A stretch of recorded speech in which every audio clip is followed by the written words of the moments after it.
Since the dawn of time, the land of the Dolce Vita has been protecting one precious gem. The most fearless warriors have been defending it from being stolen. But every legend may come to an end. This weekend in Vallelunga, everything could change. Will the trophy remain on Italian land? All roads lead to Rome, but the trophy leads to Greece. It's time for a Greek to take the Italian trophy home. Tomorrow I race for my fans, my friends and my family. Come on! I don't care about the Dolce Vita, I'm here to win. We're the land of the gladiators and we know how to fight. Dai Roma, vamos con todo!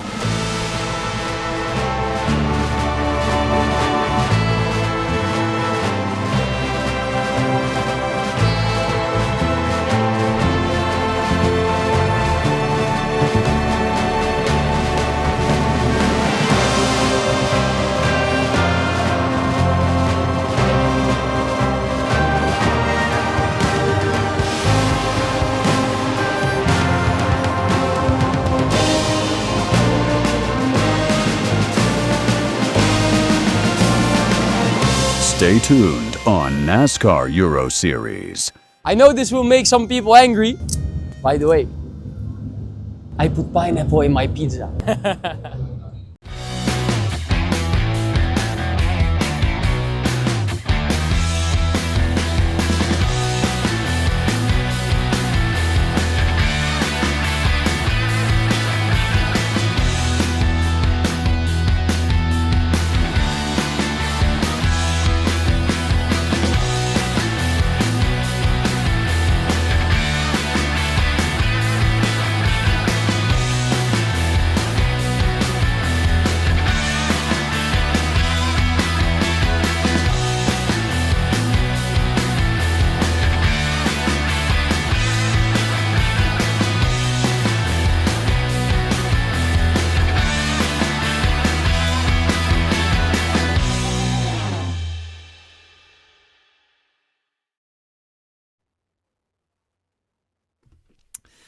Well, the skies forecast are telling a different story than they did a couple of hours ago here at the NASCAR Euro Series event in Vallelunga. The weather has certainly taken a turn since the last time we were with you, bringing you the pro race here at the American Festival of Rome. It's for Euro NASCAR Open to take their third race of the season. And with just over half an hour until the countdown to command, there is a pit walk set to occur for fans to get up as ever with the stars and the cars here in the NASCAR Euro Series. But what you can see is some very important work going on. This is down at Cal Racing, making sure they've got wet tyres on their cars. The Hoosier wets are getting pressed into service. Conditions have taken a big negative step here just outside of Rome. The race has been declared wet by race control. Of course, there's still plenty of time before we are green here, so there is time for the weather to change back maybe to what we had earlier on. But we are with Andre down in the pits. You're on the pit walk too, my friend. Yeah, I am. And I'm here with Thomas Dombrowski. And the question is, of course, slicks or rain tires after, a little bit of rain came in Italy. Yeah, we had a few minutes of real rain, then it rained sometimes a bit more. We don't know. Rain, not rain. This is the question, to be or not to be. But if it's a little bit damp, not totally wet, is it still possible to drive on the slick tires? I think it's possible because with this weather it can dry quite fast, so for a long run like we will do, if it stays like this, it's better maybe. All right, thank you so much and good luck. They said come to Italy and enjoy the sun. Now we're standing in the rain. sometimes, Andre. Yes, so it will be interesting to see. I can't think of the last time we had a wet race in Euro NASCAR. It might have even been Zolder in 2023, potentially. It's been a while since we've had wet weather affecting a race. That is not something we've had to deal with too much in recent times. So how much will this affect the dynamic of this Euro NASCAR Open race? Of course, if you were with us earlier on for Euro NASCAR Pro, it is a list of characters here, different drivers in the cars, including young Mario Urquhart. Yeah, we changed the procedure. Of course, now the cars are still in the garages, so I get different drivers here. A young driver, I think, experience in the rain, not that much, right? Yeah, last time, like always, Take it. last time was in Zolder 2023, and was good, was pretty good, but yeah, it's a long time ago, so, but I feel good, the car is very good, the team is good, so all good. Do you prefer slicks or rain tires when it's like this? In home race, I prefer slicks, yeah, but, you know, both. Okay. I don't care, I want to go fast. All right, thank you so much, grazie mille, good luck. Back to you, Adam. He's always stealing my mic. Be careful around these kids, man. They don't know their boundaries. Mario Urquhart, of course, the young half-brother of Mario Urquhart, of Gianmarco Urquhart, who stood on the podium earlier on, of course, in the NASCAR Euro Series Pro Division race. The Open points are an interesting point of discussion. Linster, who leads the championship, he didn't partake in qualifying today, so I don't know whether Jill Linster is actually set to race. He was poorly this morning and could not compete, which could leave the door open for the likes of Patrick Schober. Yeah, welcome to the weather forecast with Patrick Schober. A lot of rain tires or a little bit of slicks. What do you expect from the race? I mean, I hope it would rain, because then it would change the game a lot. And yeah, we'll see. I mean, I'm still kind of recovering. I'm kind of getting back the fever. So yeah, so yeah, we'll see how it will go. I'll do my best, obviously, for myself and for the team. The car is ready, I'm ready. So let's just roll out and do the show. All right, thank you so much. Good luck. Back to you, Adam. There you go, the RDV competition. Number 3 car. That was the winning car, of course, in Euro NASCAR Pro earlier on today, and it was a good race from Paul Giffreau. Patrick Schober will be looking to step up to those same highs. He sits third in the standings at the moment, rather appropriately. 3 car. Kenko Miura, who sits second in the standings, he's not here this weekend in the Team Japan Needs 24 machine, and there's this question mark hanging over our heads regarding Jill Linster, whether he's going to race today after missing qualifying with illness. Melvin Rotava Kalatsa, they're both here this weekend. They sit fourth, tied in fourth on 62 points, just 1 point back from Patrick Schober. There's a lot of drivers who could take advantage here, particularly if Jill Linster does not materialise for this race. There you see the team racing crew, that of course being the team of Claudio Remeggio Capelli, who came in, I think, this year trying to win the Euro NASCAR 2 title. I really think, or Euro NASCAR Open title, I should say. I believe that primary objectives coming into the year, but after Valencia, 19th in the points. Not where he wanted to be. He had car problems, he had tyre problems at the Circuit Ricardo Tormo in Valencia. So Claudio Remeggio Capelli is going to be a driver with to have a better weekend here in Euro NASCAR Open. Of course, it'll be interesting to see how that number 9 car develops this weekend. But let's go down to Claudio. Yes, just one simple question. Dancing in the rain or Slayer raining blood? It's still alive again. I will survive. Oh, same song. What do you expect from the race? It's a little bit damp, but not really wet. We checked the radar. I think it's not wet race. I still on a slick tire. So I believe in Sun Italy. All right. All right. Thank you so much. Good luck. Have fun. Back to you, Adam.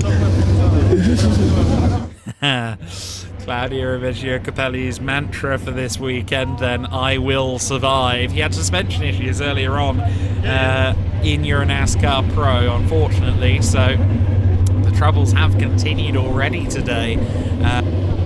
Reggio Capelli will be hoping for an improvement upon that form later on. Of course, we saw in qualifying earlier today Thomas Chrysonis again going to the fore, but we'll keep an eye on Sandro Cavaccaletza as well.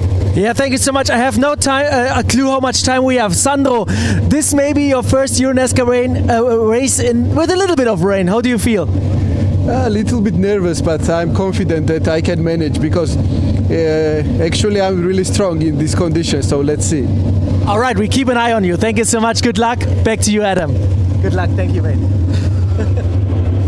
Well, it's an open face helmet which gives off those rallying vibes, so maybe Sandro could lean upon some of that in his past. Sandro is a former rally driver, an 11-time Georgian champion and circuit racing, and so it would make a lot of sense with that rally background for him to be competitive in these conditions. You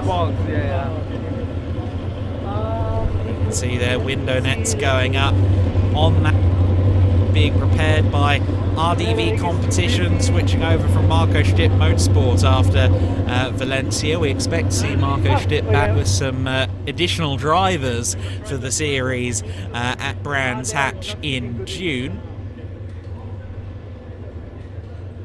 Lumitech, of course, will be one to watch here as well, because Valentino Gambarotto, the Italian, he'll be getting a lot of fan support. The driver sharing the car with Gianmarco Ercoli. He's actually done quite a bit of drifting in his time, so again, I wonder if he might be good at the old car control in conditions like these. Drifting and some small Italian touring cars in his past, young 17-year-old Valentino Gambarotto, and we'll have to see how that fares for him. With you, Andre. Yes, we have mixed conditions, Anthony. If I would be your driver, what would be your advice? Well, at this stage it's still quite dry, but it looks like 10 minutes into the race it's gonna rain. So with the setup, it's the most difficult thing, and then brake bias and all that stuff. So yeah, it will be an interesting race for the drivers, I think, and for the teams as well. Let's see who made the right choice. All right, thank you so much. I don't want to keep you here because I know you're busy. But by the way, if there's going to be a big rain shower, let's see what race control is going to do. There's a way to use a competition caution to get rain tires on, but the race is declared wet, so we have to dig deep into the regulations to see what's going on. Back to you, Adam. Yep, well, we've got people in the media team to do that if needed. I've got too many tabs open. So the number 13 car being prepared there for pole sitter Thomas Chrysonis, a driver who has really come into his own this year, and of course was leading the Pro Championship. Earlier on in the day, he lost that Pro Class lead but the Open class, he will also be looking for a good result in, of course. I think really a contender for both championships at this juncture. The only reason he's not further up the standings in the Open class is because he had a fairly poor race in race 2 poor race. He didn't finish the race, unfortunately. So Jill Linster, as we said, the points leader based on 2 strong results. No wins that weekend, but both top 5 finishes, so that went well for Linster. As for Thomas Chrysonis, he's 9th in the standings, only 10 back, mind you. It's all very close in this early stage of the season in Euro NASCAR Open, but there will be a big shift, no doubt, in the points table. PK Carsport, they'll be hoping not to. Last time in Valencia in the Euro NASCAR Open division, when Thomas Chrysonis, who was being very, very careful indeed into the first corner, ended up tangling with his own teammate Thomas Dombrowski. That will not have gone down well for Anthony Kumpen. I'm sure he will have his thoughts perfectly clear after that incident, and I'm sure the thesis will have been, let's not do that again, chaps. As you can see, cars being ready to head to the grid, the countdown to the command on screen as well, of course, in partnership with new partner for this year, Strom Watches. Let's go down though to Andre. Yeah, I'm here with Alon Day, 4-time Euro NASCAR champion. You raced in rain, in mixed conditions, in the dry. What would you do now, right now? Slicks is the choice, I think, right? I have no idea. I wish I would. I love it because most of the time when things like that happen, it creates pit stops and creates something. But my driver is on P1. I don't want anything strange to happen. I want him to have clear mind, dry race, and finish P1. But we never know. I don't know. We need to look at the sky. I have no clue as well. Thank you so much. Back to you, Adam. A lot of speculation from Alan Day and co. That much is for certain. And the 4-time champ, I think on certain days he's a little bit frustrated that he's in a coach position rather than at the wheel of the car, but on days like this, sometimes the lack of stress, comparatively, isn't the worst thing in the world. I think he might be fairly relieved that he's not having to consider the ramifications of his tyre choices on this occasion. It's coming back. There you can see the number 5 car, Claudio Remigio Capelli. He's going to want a solid result out of this.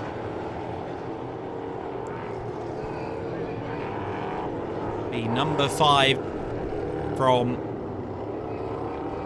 the Alex Cathy Academy Motorsport setup.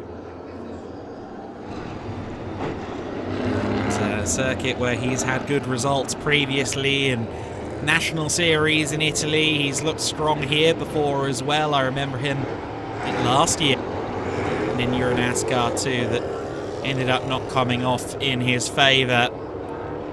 What can he do in this race?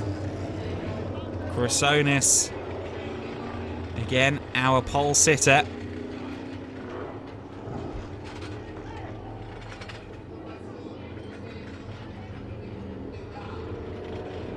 For this race, but a lot of the, let's call them the regular suspects, are lining up behind and ready to fight with him for that result.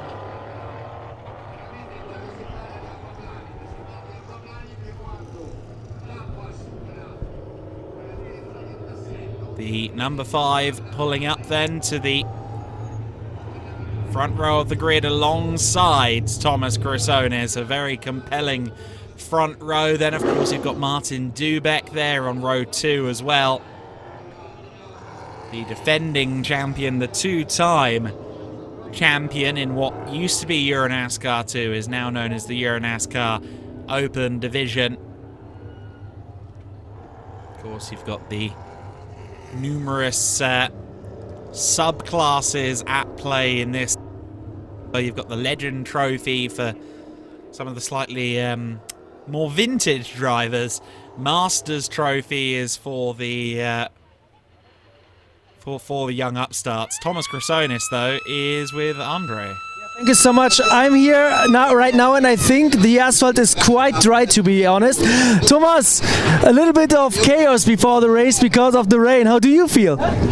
Well, so far it is dry. It is not wet for sure, but it will be funny if it starts to rain in the middle of the race. I don't know, but yeah, I think we're in a good spot. Okay, hopefully now I don't get a hit from behind and I can clear, you know, the start. I think in terms of pace, Martin is very fast, so it would be nice if I could make a gap before he comes behind me. Other than that, I think, yeah, to stay patient, do the same lap again and again, and bring it home. All right, good luck, have fun. Back to you, Adam.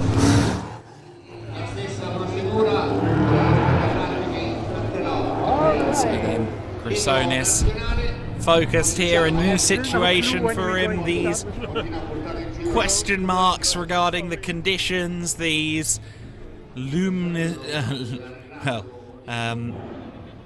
foreboding skies, that's the word I was looking for, foreboding skies overhead, and more pressingly, the Claudio Remeggio Capelli car alongside. Chrysonis got rather muscled out of being on the other side of the front row in the pro race, so he's got the inside line for the Grande officially turn 2 of the lap this time around, which will be to his benefit. Thomas Torfel is with Andre. Thank you so much, Adam. Thomas, a little bit of chaos before the race, but it seems like the track is dry, slicks are the right choice. What went through your mind in the last couple of minutes? Well, I have no idea. We just finished the out lap, so the track seems good. For sure it's slicks. So just to be careful with the outside part of the track and the curbs. And yeah, we'll see. All right. Good luck. Have fun. Back to you, Adam. You can see the cheerleaders ready to put on a performance before the countdown is complete here. Some pre-race as ever.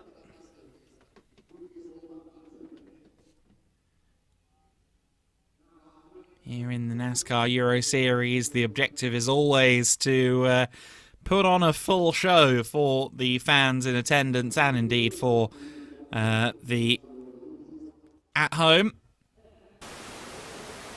We will, of course, have the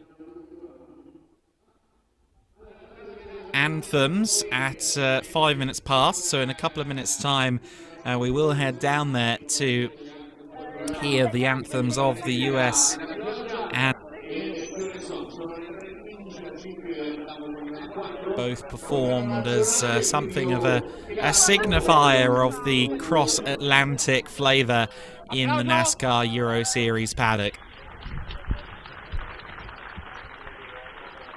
There's Paul Giffreau. One of very few in short sleeves down there at the moment. I think, well, actually no, 3 of them down there in short sleeves. I don't think the ambient temperatures have dropped, even though some rain has dropped from the clouds particularly much. It's still a fairly muggy day.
l'Italia, l'Italia si desta, dell'elmo di ciclo si cinca la testa, dove la vittoria le porga la chioma, che schiava di Roma il Dio la creò. Stringiamoci a corte, sta pronti alla morte, siamo pronti alla morte, l'Italia chiamò. Stringiamoci a corte, siamo pronti alla morte, siamo pronti alla morte, l'Italia chiamò. Fratelli, l'Italia, l'Italia se ne sta. Grazie.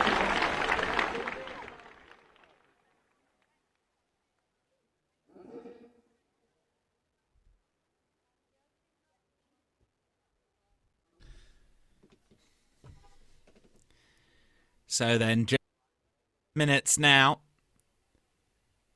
until we are firing those V8s into life, and some breaking news from pit lane is that Jill Lindster, I don't think he's particularly fighting fit, to be honest. He's still quite poorly, but he is in the car and ready to start the race from the pit lane. The championship leader is going to gut it out here and have a go at salvaging as many points as possible. It's one thing to lean on the fact that there is score. One race, your worst performance of the regular season is stricken from the record before the playoffs, but if he were to sit on the sidelines all weekend, he's guaranteed to have lost, well, 2-0, so he would have been potential championship contention. He's looking to salvage that championship bid here with some strong results, at least getting to the flag in these races. We'll see if Lindster has pace and if he can make progress here.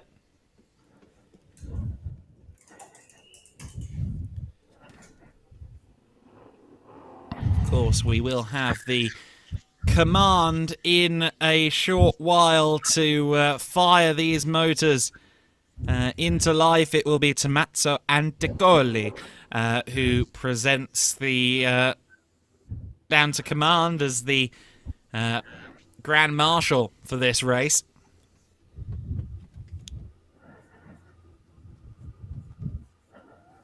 There's the Cal Racing number 88, which of course Max Lanza took to challenge earlier on in the day.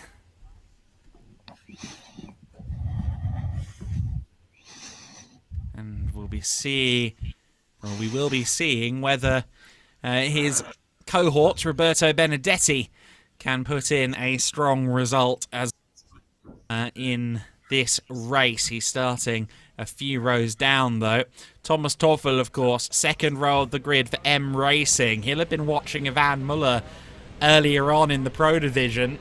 It looked like Ivan was struggling. He came into the pits with seemingly some sort of technical issue. For Thomas Toffel, he's going to be hoping that those problems have been resolved. Ivan's priority here, and part of the reason he's even running in the pro class, is trying to work with Thomas Toffel to get us as much information, as much data as possible. Of course, M Racing team are still trying to wrap their head around. And that was the command, I believe. I think they just practiced it. Oh, is that what that is? Okay. Practice being given. We are a little bit ahead of schedule, seemingly. The anthems were a little bit ahead of time as well. Andre, does that mean you're with us in the commentary box now? Yes, I'm here, and normally I open the live timing first, but this time it's a rain radar. And Anthony Kumpen already teased it a little bit, and I think I found the website he used, because it tells me here Campagnano di Roma, the closest village we have here, a beautiful village by the way. It says there may be light rain in about 15 minutes, and then there's a chance of light rain until 6 p.m. So yeah, we have to dig deep into the rulebook, but we're doing it only when we have the situation, I think, to take a look what's going to happen if we're going to have rain showers here during this race. But there is a chance of rain during this race, and this could mix things up a lot. You know, Adam, I like this kind of start into a race. We had it even more dramatic in the past at Zolder. I was just going through the starting grid, looking at each car, rain tires or slicks, but this time everybody's on slicks. The asphalt is dry, but there's still a slight chance of more rain coming during this race. So yeah, it's easy for me to interview people then, because the story writes itself. Okay, yeah, of course. That's good information, incidentally, that just about everybody saw some head scratching and debating with some treaded tyres in mechanics' hands earlier on, but that's when, of course, it was raining a little bit around the circuit. It's since effectively dried, but will it stay that way? That's going to be the million-dollar question, and the question after that is, and that's, what do we mean, Radar, when we say light rain? Do we mean a couple of spots on the windscreen, no change in the grip underneath the driver?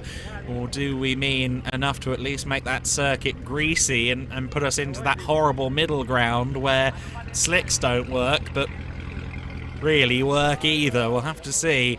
There's going to be a compelling battle here, and the conditions may have a part to play in it, but even if it does remain dry, with Capelli there on the outside, the home crowd surely ever so slightly part in his favour. What can he do against Chrysonis? What about Thomas Toffel? Martin Dubeck, who of course was really strong and fighting for the podium places earlier in the Pro Division race. What about Patrick Schauber? He's in the winning car from that Pro Division race earlier on as well. It's a good little recipe up here. We should be heading down for the command in the next few seconds. I understand there's been a slight change of personnel. Francesco Cassioli and Fabio Severini from the Vallelunga Circuit Management are going to say the most famous words in motorsport.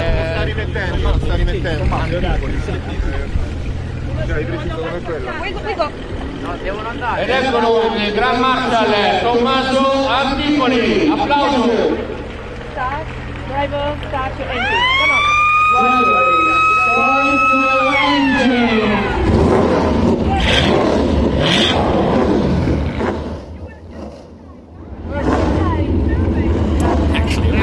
Back again to Anticoli after all of that, so okay, Grand Marshal duties nonetheless have been completed. The 30-second board is about to be shown. The engines have roared into life, and I think this is going to be a very entertaining motor race. My big question is, how's Gil Linster doing? Is he going to be able to make up places?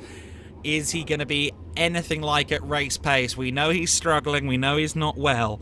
Let's see. There is number 30 Retty Jones racing car. Yeah, there he is. Gil Linster, we will see what he's doing. Of course, if he's getting classified, he would take the points. If he's not starting, he's getting a 0. So maybe it's the idea to limit the damage, and maybe just to see if he's comfortable enough to drive the car for the full 50 laps or not. We're going to keep an eye on it. But now the cars are moving, and yeah, the story of the race is there going to be more rain or not?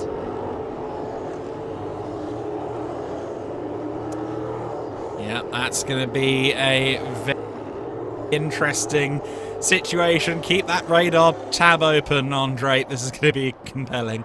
Thomas Chrysonis and Claudio Capelli are top two on that front row of the grid. Thomas Toffel lines up third for M Racing alongside Martin Dubeck, our defending champion, who'll be looking from last time out in Valencia. Patrick Schauber alongside Thomas Dombrowski on row 3. Bruno Mulders, who came home second in the second race last time out on his first weekend in cars. Very impressive youngster. He's alongside Roberto Benedetti on row 4 of the grid. Grote is next in P9. Sandro Tavaklatsa next to him. They're, of course, tied in the points at the moment. Valerio Marzi, not the Stig, despite that picture. He lines up 11th on the grid. Mario Ercoli brings us down to the end of the top. So, let's see how these drivers adapt to these conditions. It's certainly, whether or not it rains, it's markedly different conditions than they qualified in this morning. It's different conditions than the pro drivers had this afternoon in their...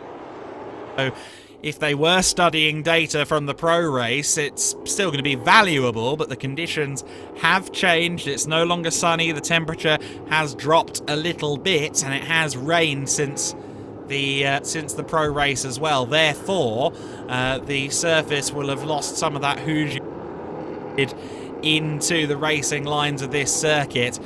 Thomas Chrysonis, who got rather muscled out of the way by some of the home drivers in the pro race. He said, well, you know, the Italians have to be up top in Italy. But he wasn't best pleased with how they've found his way past, or found their way past him, I should say. Let's see if Claudio Remeggio Capelli proves to be an equally tough sparring partner. I know that he would love a victory here. And they're ready side by side. This is a good sign that the track conditions are really good. Race control could have opted for a single file start, but we're going side by side, double file, rolling start to open this weekend in the open division. Chrysonis next to Capelli. Chrysonis versus Capelli. They'll head to the wheel and start zone, and then the engine towards that kink, the first corner, and then the all-important Curva Grande. They are underway, and let's see who has a nose ahead. It looks like it's been a decent start there from Thomas Chrysonis, but around the outside is Claudio Remeggio Capelli. He takes advantage of the camber on the outside of the corner, heading down into the first proper braking zone, but the inside line beckons for Chrysonis. He runs it well out wide, and that's going to leave the door open for Thomas Toffel. We've got a spin further back there as well, but it is going to be Chrysonis ultimately, is it, that leads them. Toffel had gotten through. It was actually Martin Dubeck who was challenging to the inside for the lead going through turn 5. It is Chrysonis from Dubeck. Then it's side by side between Toffel and Capelli. And Capelli gets sideways there on the grass. He's in third place, but here comes Toffel to the inside. Toffel collects Martin Dubeck. Oh, the first lap has been a messy affair. Martin Dubeck drops outside of the top 10. And Thomas Toffel drops effectively to the rear of the field. So then, Claudio Remeggio Capelli has re-inherited, well, is it second place? It's third position, because that 72 car has snuck up the field as we see side-by-side racing further back. Bruno Mulders has once again taken advantage. Patrick Schauber is pushed off onto the grass. He loses all manner of positions as well. I don't envy the stewards. They're going to...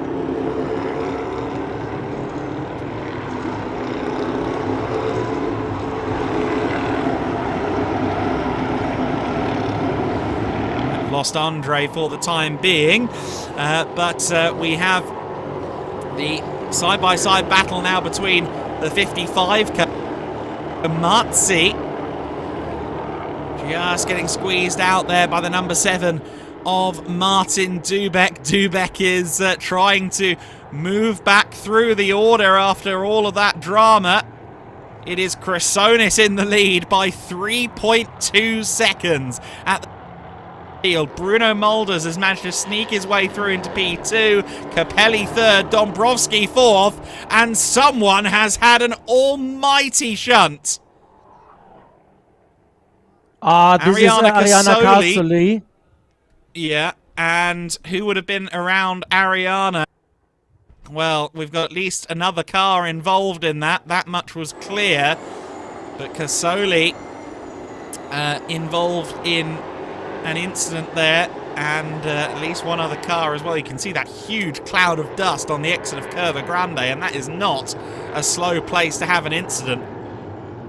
Unsurprisingly, has been declared, so the field is neutralised, and we'll have to see who else was involved in that, and hopefully everyone's all right.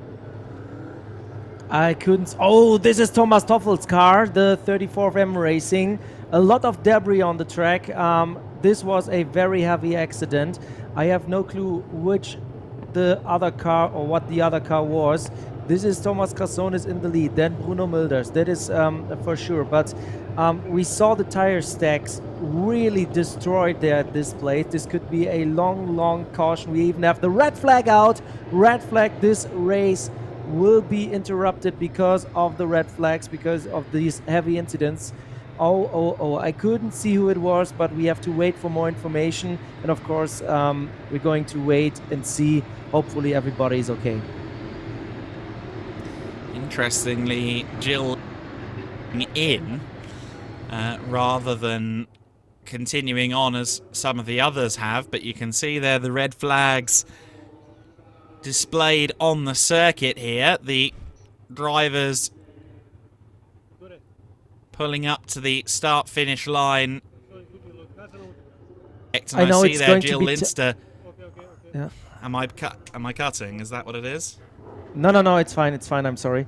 But I just wanted to see which cars are missing. I don't see the car of Happy Nessa. I don't see the car of Toffel. We know that he was involved. I don't see the car of Ariana Casoli. We know she was involved. Valentino Gambarotto. I don't think I saw the 11 car. There is the 77 of Vanessa Neumann of Happy Nessa. So maybe she was the one crashing hard into the tires.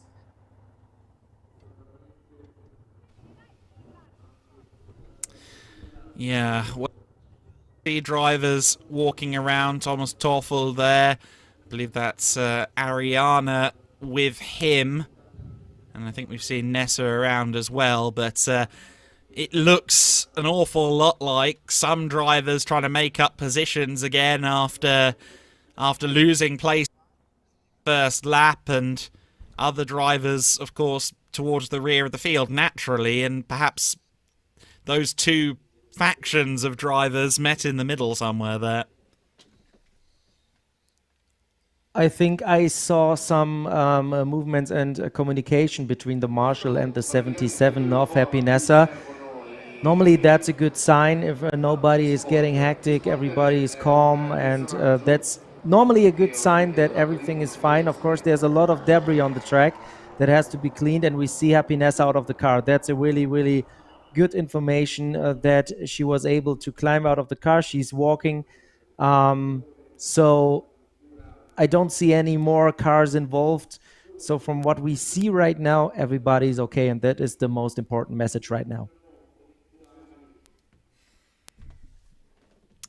No, absolutely. That's priority one, isn't it? In like these, and it's undoubtedly going to be a little while here before we can get the racing back underway. You can see the damage to that tyre barrier, but that's all secondary to the safety of the drivers. Great response from all, and indeed from the flag marshals at the corners as well, to pretty much immediately jump into action there.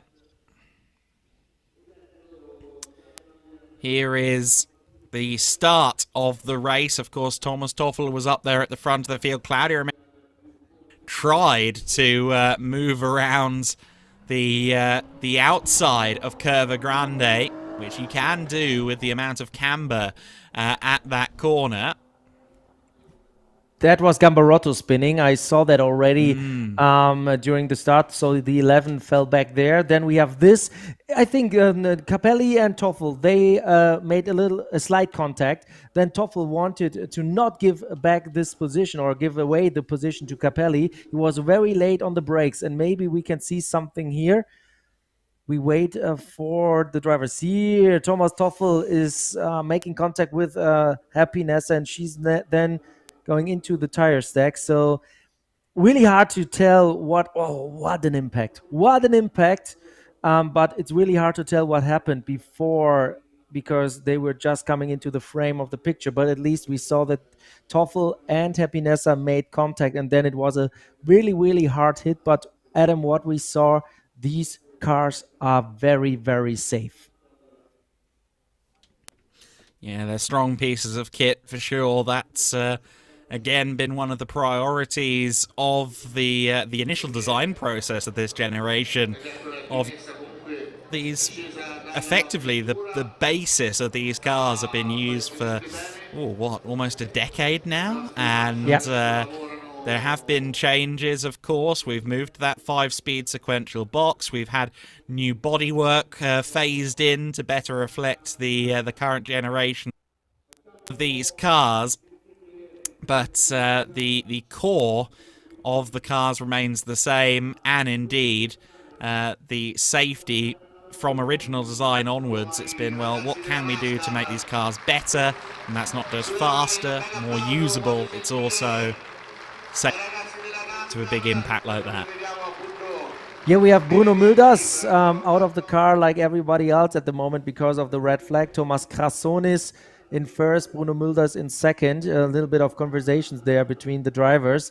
Of course, they know nothing about what happened. And here we have the wreck car, the 77 car of a Brimotion. Happy Nessa involved in this heavy incident with Thomas Toffel.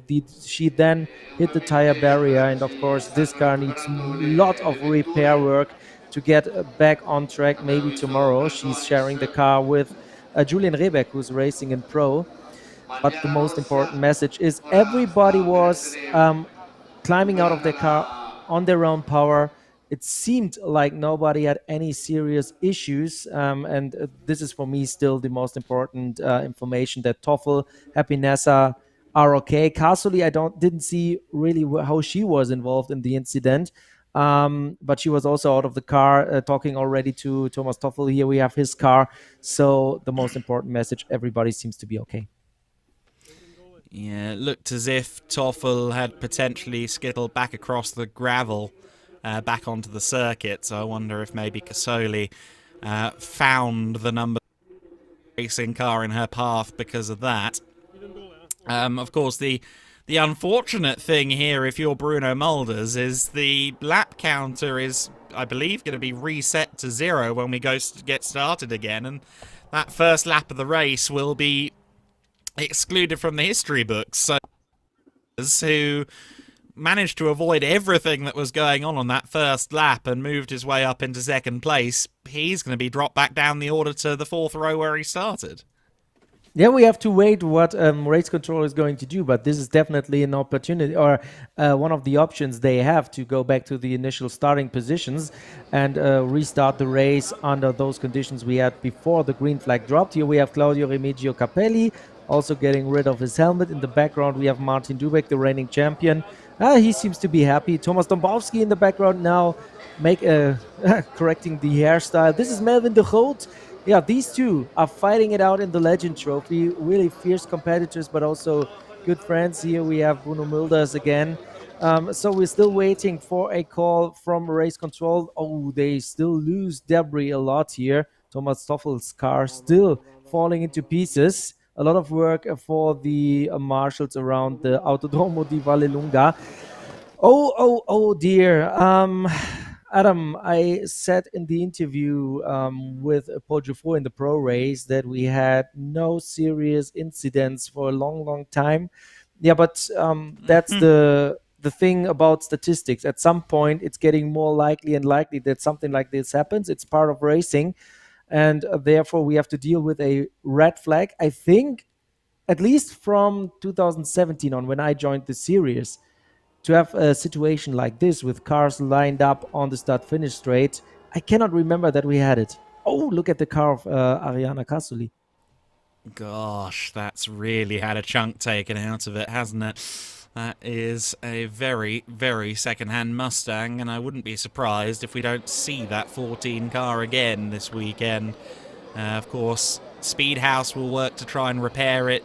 The other teams will rally to along with the Euro NASCAR organisers, but that is not a small job for Speedhouse by any manner or means. We get another look here at the incident between Toffel and Happy Nessa, whether we get slightly more insight here maybe.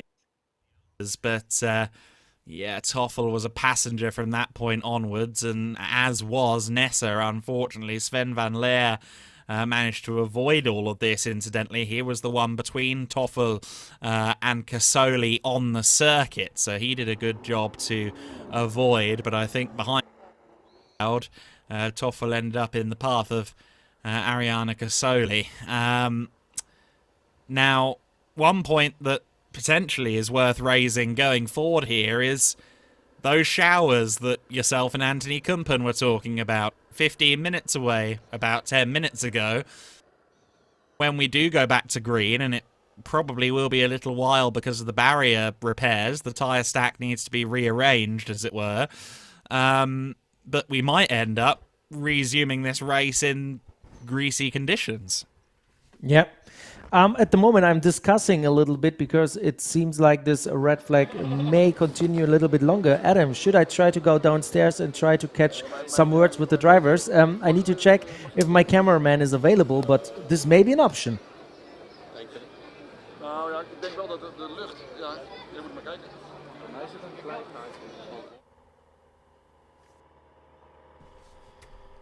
But yes, we'll see whether or not we can beckon you a cameraman and how long this this red flag is. There's Casoli's car being towed back home, unfortunately. That Speedhouse car doesn't look quite as... well, it doesn't from that side, does it? But then you see the other angle that we've already seen.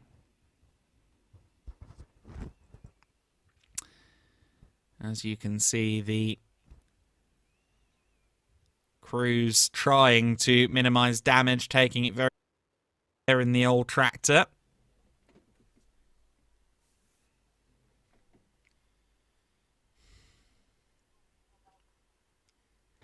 So if you are just joining us, as you can see on the screen, we are under red flag conditions. The race at the very start of lap number 2 was neutralized, which under most circumstances in racing would effectively become a full restart. Whether we do the full 15 laps or whether they shorten the race distance is, I guess, up for debate. But right now, everything is up for debate. Martin Dubeck is perhaps going to go for another nap. Patrick Schauber's on the phone. Everybody in a different way. Of course, a lot of these drivers won't really be aware of exactly what happened. Maybe they've seen the same TV pictures that we've all seen now, but by and large, they're all in the dark. They haven't maybe seen the huge plume of dust, but not the incident itself. So they'll all be waiting for news. I'm sure the teams have let them know. Driver's okay. And the fans there not wasting their get on camera as we go down to Andre. Yes, I made it down to pit lane. Mario, red flag situation. We had a incident on the track, has to be cleaned and stuff. How are you feeling right now? Good. I did all what I want to do and went well. So P5. So we're going to try to carry on and gain more position. Is it hard or tough now to keep the tension up when you have to wait? Yeah, I don't feel the pressure, I have to say, so I'm relaxed, but yeah, the tension you have to keep, yeah. All right, grazie mille, thank you so much, good luck later on, back to you, Adam. Always quite laid back, isn't he? I think that's a family trait. Of course, Gianmarco can have his feistier moments we've seen historically over the years. He's certainly not shy of a battle. I don't think we've really seen opportunity for Mario Ercoli to show that side just yet, but he does seem like a measured, cool, calm and collected young man. And of course we're watching him develop before our eyes at the moment. How long will it be before he's a front runner in Euro? Certainly got a good driver coach, of course.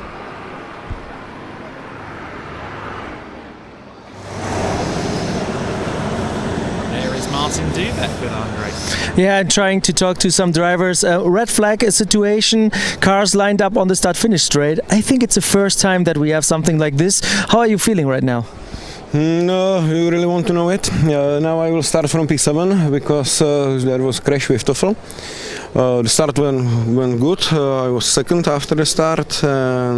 Normally I think that I could catch him for the first position, but now let's see how we will start. It depends on the race control. As me will start like this, so for me P7. Let's see, I don't know now. The car is fine after the crash. We'll see. All right, thank you so much. Good luck later on. Back to you, Adam. Yeah, of course, Dubeck was tagged into a spin earlier on, and he only got about half a lap to feel out how the car was doing after the collision with Thomas Toffel before the red flag came out. So there might still be some unknowns there for Dubeck as well. You can see the barrier repair going on down at Curva Grande. The marshals working at pace and track to get this all sorted as quickly as possible.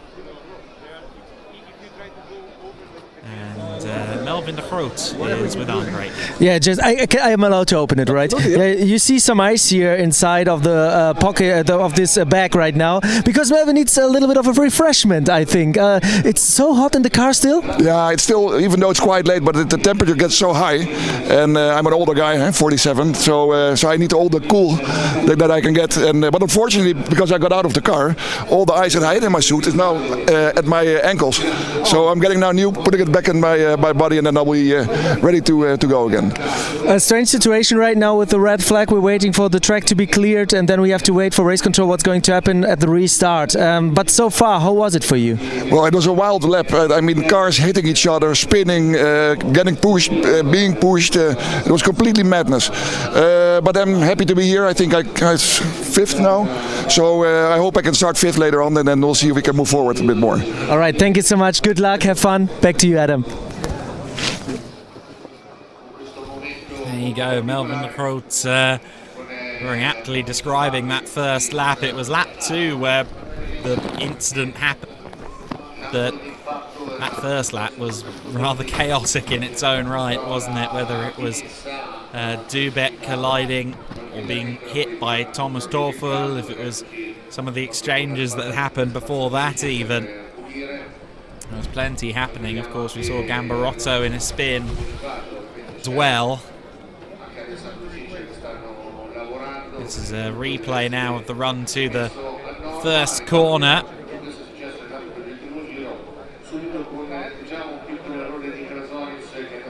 And Claudio Remeggio Capelli briefly led the race, didn't he, on the way down from Curve. Chrysonis made very, very sure indeed that that wasn't going to last. The Illumitech Racing 11 car in a spin, and then this was the kind of key moment, wasn't it? Thomas Toffel late on the brakes, clipping Martin Dubeck. Butterfly effect stuff. Because Toffel was making his way back through the field, there was this collision with Happy Nessa, and Ariana Casoli got involved in that as well, and that would ultimately cause the red flag. We understand all drivers okay, but still back to the reminder of why safety is such a heavy consideration in the construction of these cars. Andre, to you. Thank you so much. I'm here with Tomasz Dąbrowski. I saw you watching the incident between Toffel and Dubeck on the big screen. You were right behind them. Can you say something from your perspective? Yeah, the start was really tough. A lot of bumps, felt it a bit everywhere. And in this one, in this turn, so this middle hairpin, I was inside just behind Toffel, and I don't know, he broke too late, so he just cut Dubek. Then I had to turn a lot my car to avoid this. It was complicated. I had to lose a lot of speed. But start 6, now I'm 4. We'll see now for the next, the following of the race. I know it's a strange situation. Of course, we are here with the camera, of course, putting a microphone to you right in this situation. And I'm interrupting this process, but how do you keep the tension high right now? But now we cool down because it was already really hot in the car, and I hope the drivers are well. Of course, it's always the same people doing the crashes, the bad ones, so it's a bit a problem. But yeah, I think the restart will be nice, but we still go to the fight. So we will go back to the focus, and let's see. All right, thank you so much for being available for me. Thank you so much. Back to you, Adam.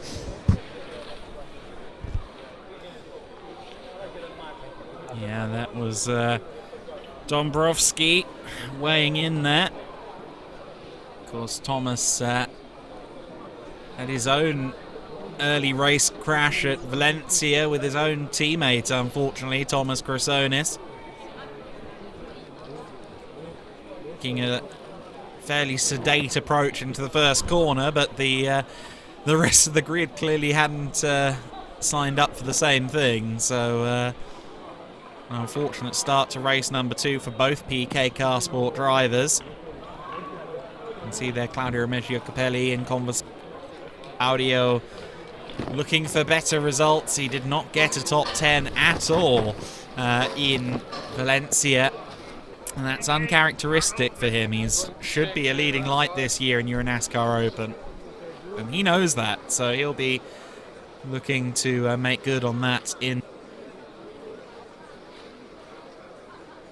There is the helmet of the driver, the Alex Caffey Academy Motorsport competitor. You can see the drivers wandering, killing a bit of time. But no one in a hurry at the moment to suit and boot. I think it is still going to be a little while before we see return to action. We see that Jill Linster's car is being pushed back out of the garage at the moment, but based on Jill coming back in so soon, I doubt that they'll run it again. It looks like it's just being pushed at the moment, but maybe Jill Linster will limp on in the race. We'll have to see. Claudio Capelli is with Andre. Sorry, but we have to do this. What song right now? Highway to Hell, or? Now it's Highway to Hell. No. It's I Will Survive Again. So this is good. I checked the mirror when I saw the speed. The 34 arrived. I said I let the door open, and then happens what happens. I'm very sorry. I hope that all my mates are okay. Do you know? Have you got some notice? I saw that everybody was out of the car on their own power. Okay, so that is good. And now, I think a single star restart. I hope. I think. I don't know the regulation. I never know the regulation, but Dean doesn't know it. no, he knows. Something different today. The sun is shining, so. Yeah, but when I take a look there, it's getting a little bit grey. No, it's okay. No rain. The most important thing, as I said, is no one is damaged physically, and then the race is long. It's 14 laps, 13 laps, so there's the time to try to be in the podium. All right. Thank you so much. Grazie mille. Good luck. Back to you, Adam.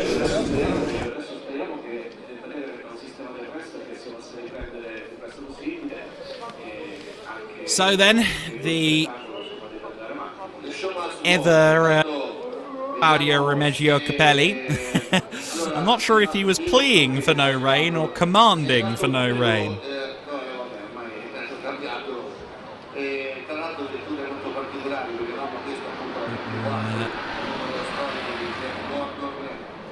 Wait and see what it is as to whether we get a single file or a double file restart. I am expecting again, per most red flag circumstances, they usually count back a lap. So we'll see where everyone starts up, including this man, Bruno Mars. Yeah, thank you so much, Adam. You had a good start. You kept yourself out of the chaos as much as possible. Is that right? Yeah. Quite lucky at in the corner in the back, especially. But it was all close together, all just hung up at the front. Everyone, and I chose to go on the inside, and turned out to be the right line. So.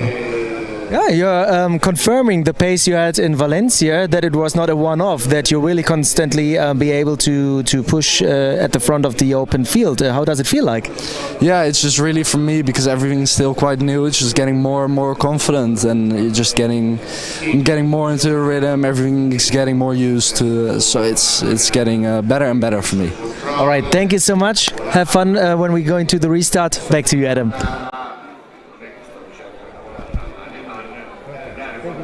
There's Thomas Chrysonis.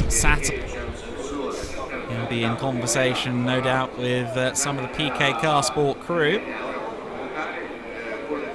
And it was over 45 minutes ago now that the cars were getting ready to roll. The other consideration is quite when the local curfew is here for this circuit. I'm not entirely certain of that. They have obviously run fairly long races here before. Standard curfew at a lot of circuits is 6:30. It's here. Vittorio Pirelli is with us.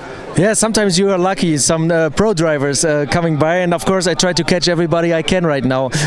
For me, it's always a tough situation. I'm a commentator. I'm not a race car driver. I have to talk about the situations, and with the experience I have from the outside, I have to judge a little bit, of course, as well. That's part of my job. But you looked at the footage, of course, as well. And as a driver, what did you saw at the beginning of this race? Well, it was a messy start. I came obviously to support my friend Thomas Dombrowski. Yeah, I mean, already in turn 8, the 34 crashed into Dubek and ruined his race. And then he wanted to, was it the 14? It was the 14, and yeah. But the most important thing is that both drivers were okay. We got it on the radio, so that's the most important thing. But yeah, I mean, these races are long, so sometimes people want to, in lap 1, want to pass 10 cars, but that's impossible. They're quite wide, and also if you're like 2/10 faster, it's really hard to pass. So, I mean, a bit messy from the 34, I think, but hopefully their chassis are okay, because maybe they got a big hit, so they might be damaged. But from my perspective, they have to chill out a bit in lap 1, They have to be more, cold tires, you won't pass 2 cars in the braking, is impossible. But I will support my friend, the 24, and we will point for the podium, so that was good, 2 cars less. All right, thank you so much for being available for us again. Enjoy the race. When it gets a restart, back to you, Adam.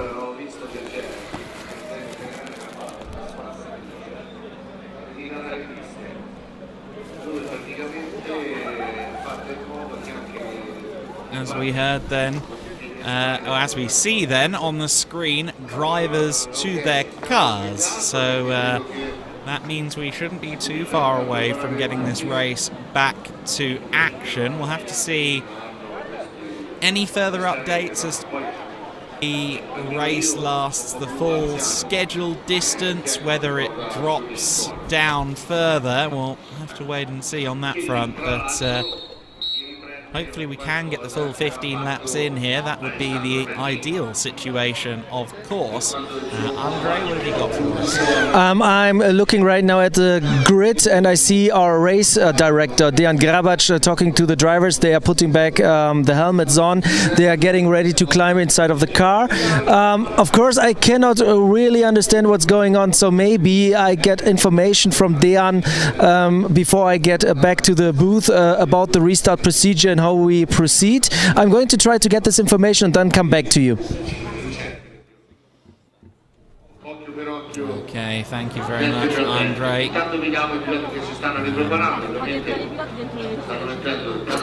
It is in the rule book. It's at discretion a lot of the time, so we'll have to wait for that verdict.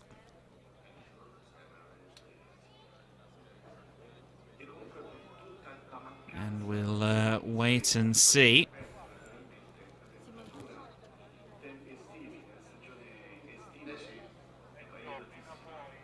As you can see there, you've got some work going on the 13 car, but Andre, to you. I tried to get some information, so I asked Vittorio's friend Thomas Dombrowski, who talked to Dejan Gravac, the race director. He told me we're going to have 2 laps behind the safety car and then a single file restart. That's what I got from the driver. Not 100% from the race control, but I had to take my opportunity to get at least some information. So I'm coming back to you now into the booth. Well, they certainly would have told Thomas Dombrowski the correct procedure because, of course, he'll be part of that procedure. 4 cars, so that's the plan then. 2 laps under safety car and then a single file restart. So Claudio Reggio Capelli's desires being met.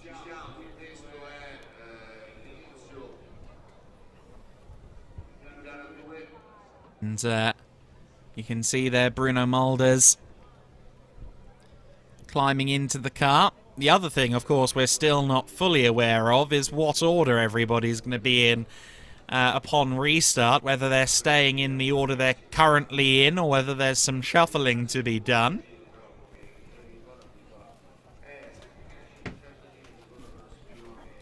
Again, conventional wisdom in motor racing would suggest a pack reset, as it were, but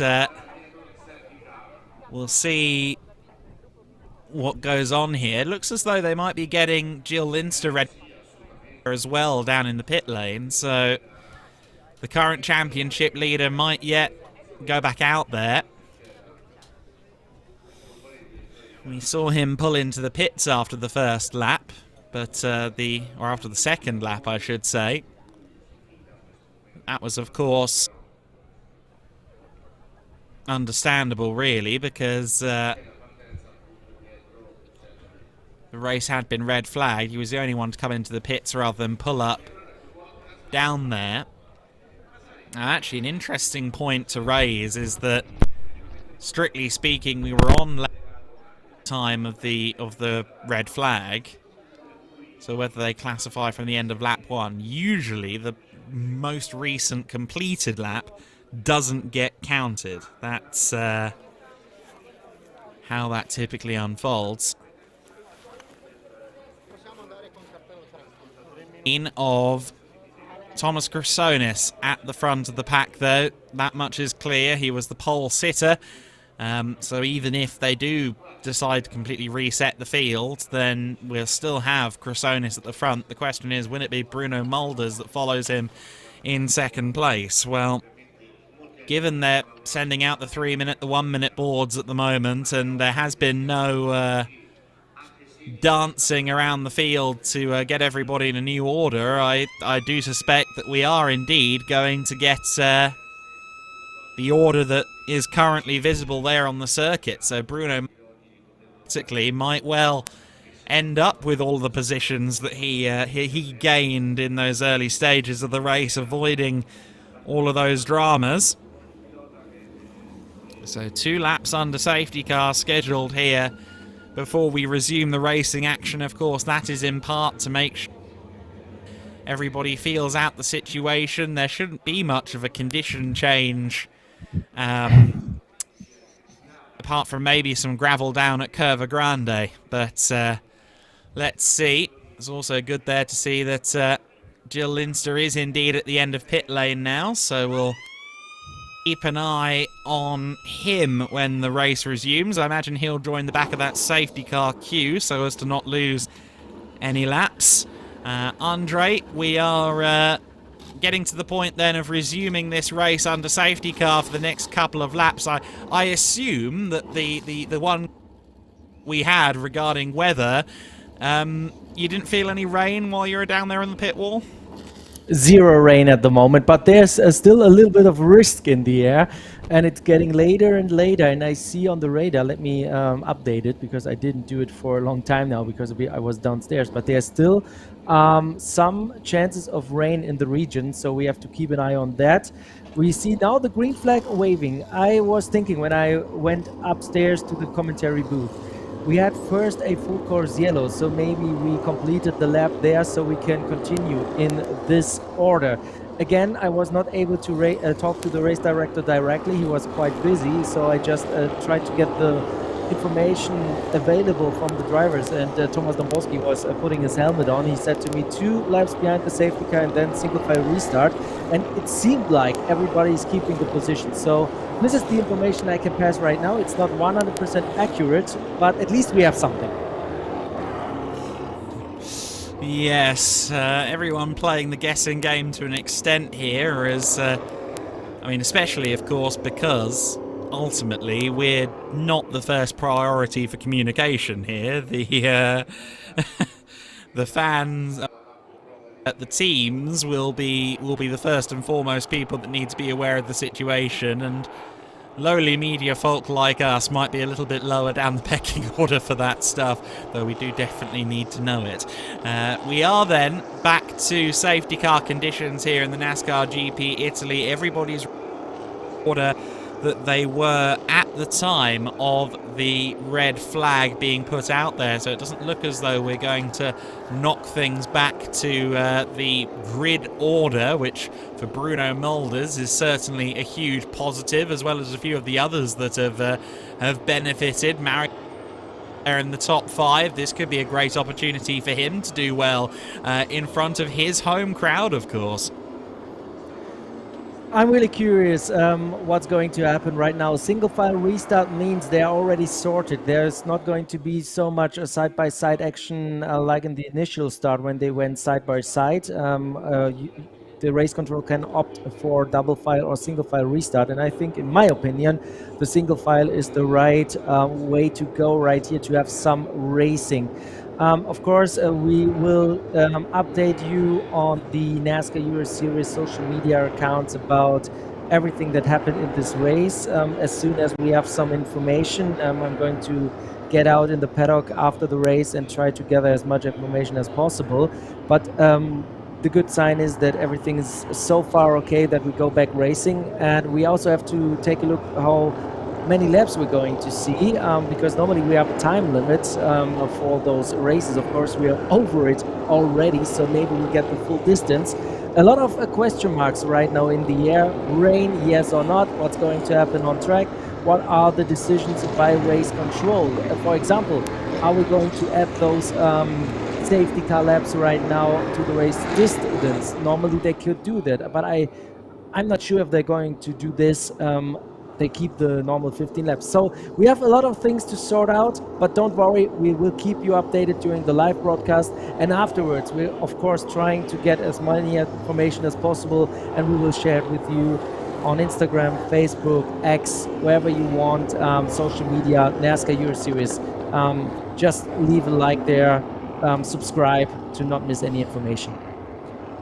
So 13 laps set to take place after this restart. So we'll have 13 laps of race green according to race control, which effectively means we only lose 2 laps of racing in the grand scheme of things. Now, Thomas Chrysonis may have a golden opportunity here, but it all rather depends on the pace of Bruno Mulders. New as he is to the world of car racing, we don't really have a clear gauge of where his speed is. Of course, he took advantage again of some dramas and all sorts of action to be second in Valencia, but how can he imagine somebody who's currently fighting for the Euro NASCAR Pro points lead at the moment, of course already a Euro NASCAR Open and Euro NASCAR Pro winner from Valencia, that being Thomas Chrysonis. How can he measure up to Chrysonis? How can he measure up to Capelli and Dombrowski behind? Again, it's a golden opportunity to answer some of these questions, to prove to us perhaps just how good he really is at this early stage of his Euro NASCAR and indeed his car racing tenure. Yeah, but I think how he acts in interviews, how he's talking, he's a really calm guy, not getting overly excited. It's not like he seems to be overly motivated as well. So when you have too much motivation, you may do mistakes. When you're too excited, too thrilled of what you've done in the past in Valencia, you could do mistakes. I think Bruno Mulder is a really calm person, and this may be the strength. I think he's not going all in right now. For him, it would be the best way, and that's just my personal opinion, to just maximize the result, take a look, keep the car clean, stay out of chaos, and like he talked to me, I think that's exactly what he's going to do.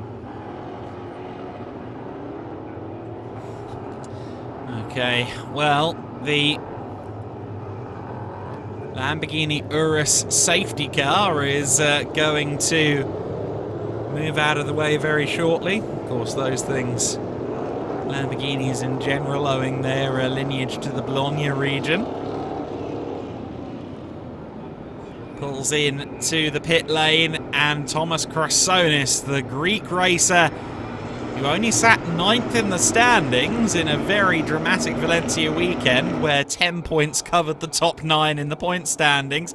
Let's see what he can do.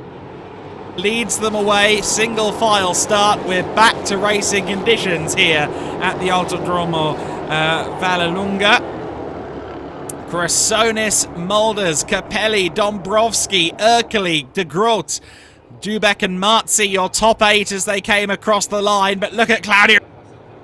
He's around the outside of Mulders. Can he also get around the outside of Krasonis? The answer there is no.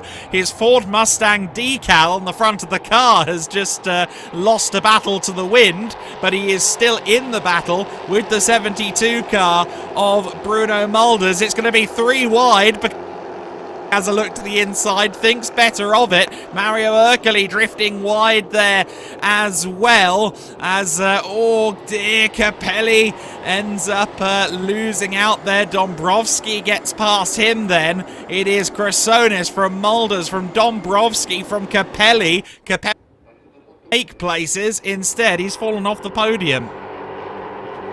Wow, what a restart. Battles everywhere, and Bruno Mulders, he just took his line.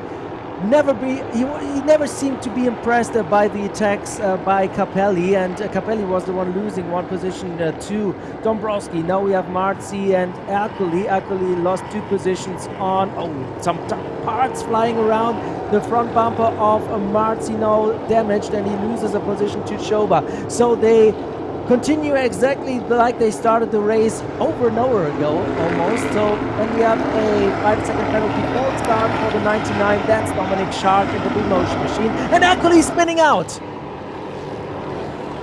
Oh no, Mario Urkeli into the gravel trap, and that rear axle is firmly embedded into the gravel. That is not good in the slightest. Will almost certainly mean another intervention and pause to this race. Not a red flag, of course, but expect a full course yellow before long. Martin Dubek wants to try and get around Melvin de Groot before that happens. This is the battle for 5th and 6th positions at the moment. And Dubek 5th and 6th places, and full course yellow is declared. So well, we have a reset of the scenario of the race then, effectively. We once again go to full course yellow. But look at that. Bruno Mulders wasn't really losing time to Krasonis, was he? Mario. Oh, there's a telltale sign there. That tyre's gone down, unfortunately, on the left rear. And the number 21 car will go no further.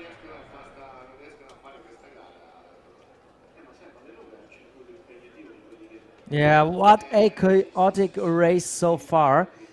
You said that Mulders was not losing on Krasonis. What I saw, he was even faster in one of those laps we saw under green, and the gap between the 13 and the 72 is not that big, but you also have to keep in mind that Dombrovski has a decent pace.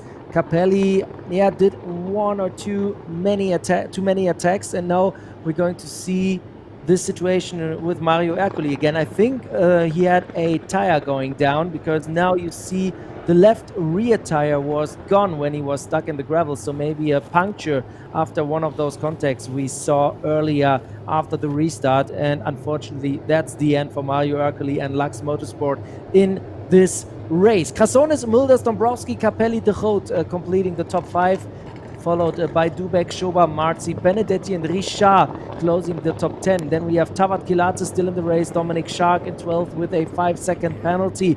Gambarotto, who spun at the initial start in the 11 machine of Alumitech Racing in 13th ahead of Andres Beas, Giovanni Faraoni, Sven van Dare, Jill Linster seems to be still on track ahead of Ercoli, who's going to get towed away right now.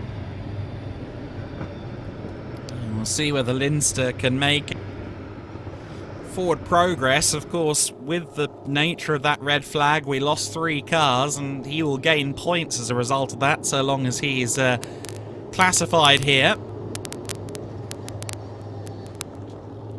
But you can see there some of the damage and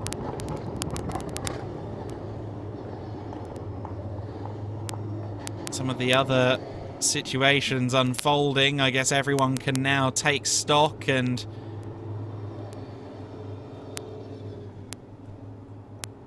just try and calm them to what's been an up and down race so far here. The tractor being deployed, or tractors plural being deployed around the circuit. It's a good thing there's no shortage of heavy machinery in the area. Looks like they're trying to steer up the gravel working, but the full course yellow shouldn't be up for too long now that they've got the car moving again and rolling towards a gap in the fence.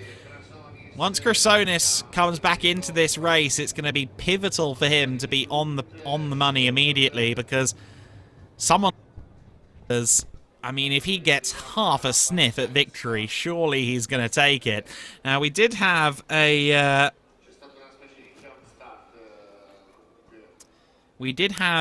penalty handed out as well to car 99, Dominic Schack. That was for a false start restart. So that's something to consider. A 5-second penalty will be applied to his race, even though he's down in 12th. If he does move up the field, it's going to have an asterisk up against it. For Claudio Remeggio Capelli, though, he made up places initially there, or he made up a place initially on Mulders, but Mulders sidelined that high ground on the inside to his advantage. And I must say that the racecraft, the ability of the 72 driver Bruno Mulders, obviously karting is a great fostering ground for racing ability, but I'm so impressed with how we go back to green flag conditions. Melvin de Groot is immediately on the case with Claudio Remeggio Capelli, who gets rather rudely bounced across the sausage curbs there. Dubek therefore takes advantage. Capelli is dropped down from 4th to 6th in that one. Around the outside now of Martin Dubek he goes, trying positions. He was a bit late on the buzzer there versus some of his rivals. Patrick Schauber in 7th position, just behind, is also looking to take advantage, but I think critically for Krassonis, he got a fairly good launch there. He does, however, have Mulders and Dombrowski on the case behind him. Another really thrilling restart. Now we have Patrick Schober diving to the inside of Claudio Remeggio Capelli, the Austrian in the number 3 car, maybe gaining 1 position here now on the start-finish straight, and Martin Dubek is ready to attack Melvin de Groot. So we have plenty of battles going on right now with 10 laps to go. Still Krassonis in the lead ahead of Mulders, Dombrowski, Capelli, and then we have the battle for 5th place. Martin Dubek trying to find a way past Melvin de Groot. He's a 2nd in the Legend Trophy behind Claudio Remeggio Capelli. Oh wait, there's still a little bit of a mixed up in the standings. I'm really sorry for that. Of course, he's leading the Legend Trophy ahead of Capelli. Sorry for that. And Capelli's under pressure by Patrick Schober. Sorry, I just got a little bit caught by the lifetime we had on the left. Yeah, that's still a lap out of date. Patrick Schauber is going to make a move here for 6th position. Remigio Capelli is free falling through the order at the moment, but he gets the inside line for the not quite hairpin and manages to move back into 6th position. Patrick Schauber, I think, will be fairly disappointed with the situation here. He's in a car that just won a race at this circuit a couple of hours ago, and right now he's outside the top 5.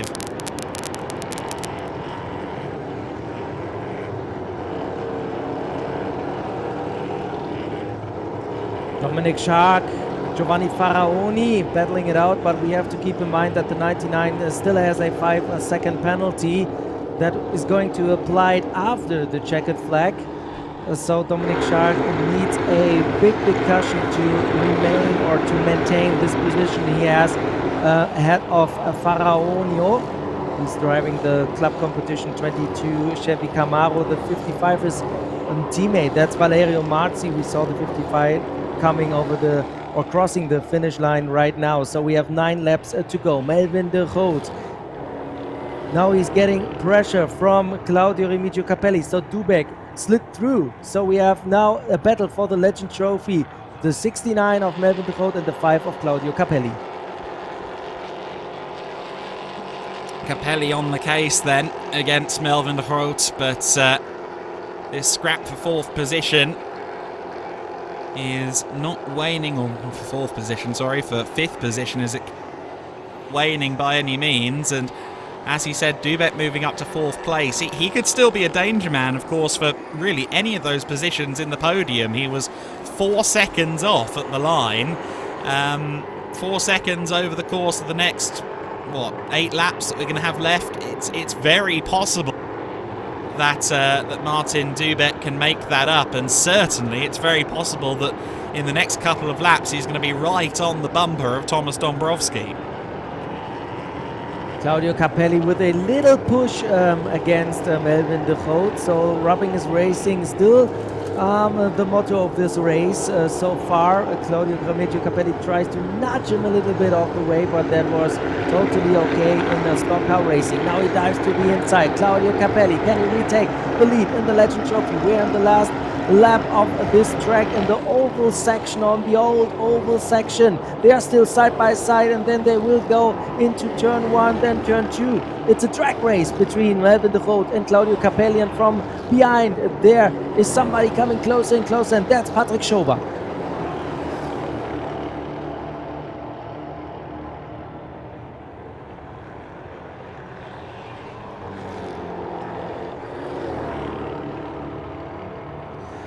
So still a nice battle there. Patrick Schauber now trying to get past Melvin de Groot. Claudio Capelli, now the leader in the Legend Trophy, and he has a comfortable gap now on Melvin de Groot. And now Patrick Schauber, he dives to the inside. Does he make it stick right now? They are still side by side. Melvin de Groot trying everything to maintain his position, but now there are slight advantages for Patrick Schauber. The next turn may be crucial for this battle. It's a left turn, so advantage for Melvin de Groot. He maintains the position. Patrick Schauber tries to avoid those sausage curb that really can damage the axle of the car. We already had some suspension problems over the weekend when the drivers hit the curbs too hard. So Patrick Schauber remains in 7th position. Melvin de Groot in 6th, Capelli in 5th position. So Crasson is still leading in front of Bruno Mulders, but the youngster of Team Blakemon still has a solid gap over Thomas Dombrowski in 3rd place. A little bit of smoke there at the car of Patrick Schauber. He's trying to get past Melvin de Groot. So at the moment it's a little bit calmer than at the restarts or at the start of the race, the initial start before the red flag. Positions are okay right now. The only battle we have is between Melvin de Groot and Patrick Schauber, and the Austrian is trying to get into the top 5. Oh, another nudge. contact. We've seen enough of that over the last couple of laps, haven't we? And what about Benedetti right there on the back of Schauber and De Groot now? He's getting involved in this also. A point I also wanted to raise is the race pace here. We were doing 42s for most of the race earlier on in Euro NASCAR. At the front of the field in Euro NASCAR Open, in the middle 41s at the moment. It's a fairly rapid race. The temperatures have come down, and we are now seeing a really interesting situation unfolding as Melvin de Groot has made starting to feel a bit more of that pressure. We saw them straying wide there. Patrick Schauber, I mean, pressuring by force ultimately there with that little bit of contact between them. We're keeping an eye on this battle. Here comes Schauber. He's got the inside line on Melvin de Groot. This could be an opportunity as well for Benedetti.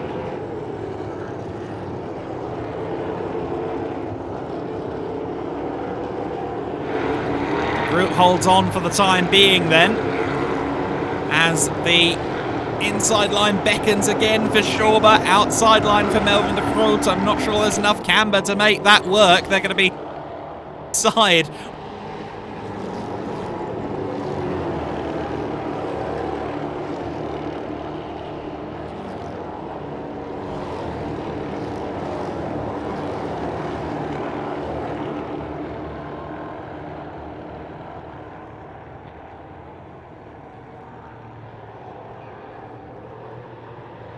Okay, I'm going to take over right now because I think we have some technical issues with Adam at the moment. Yeah, it's a chaotic race, and at some point those technical issues also get to our line. So we wait for Adam to get back. I try to keep you updated what's happening here right now. So Bruno Mulder under pressure by Tomasz Dąbrowski, the battle between the 72 and the 24 car. And then we have Martin Dubek trailing in fourth, is still able maybe to fight for a podium position. He was 4 seconds down a few laps ago, but now he's right in the mix to fight for a top 3 result right now. Here we have again Melvin de Groot and Patrick Schauber side by side. Roberto Benedetti tries also to take advantage of the battle they have in front of him. So Patrick Schauber with the next move to the inside. He got to the inside. They're still side by side, Schauber and de Groot. But again, de Groot is able to defend his position against Patrick Schauber. I think he's getting more and more angry behind the wheel because he knows he's a little bit faster than Melvin de Groot, but Patrick Schauber doesn't find any way to get past him. So now we are taking a look at the battle for the second place. We have Bruno Mulders, then we have Tomasz Dąbrowski and Martin Dubek in fourth. All very close together with 6 laps to go in this race. Well, a half dozen laps, that's still a lot for things to change in this one, but Chrysonis' gap, as we've alluded to, going way, way, way up, and that last lap time, a 41.7 for Chrysonis, a 44.9 for Mulders. No wonder Dąbrowski, Dubek, even Capelli behind are all looking a lot closer to the rear. The number 72 driver, so that is certainly suboptimal. Bruno Mulders is now pressing on, but that last lap was a poor one for the young number 72 competitor. If he can another second place where he's currently situated on the timing screen, that would be great. Of course, he did that last time out at Valencia. What a statement it would be to be second position once again, but he'll be disappointed because at one time it looked like he could contend for the victory. Oh dear, the number to a halt. Anders Beers with a problem. He was trying to get out of the car and then maybe was advised against it. But that could be another delay. We'll have to wait and see what happens there.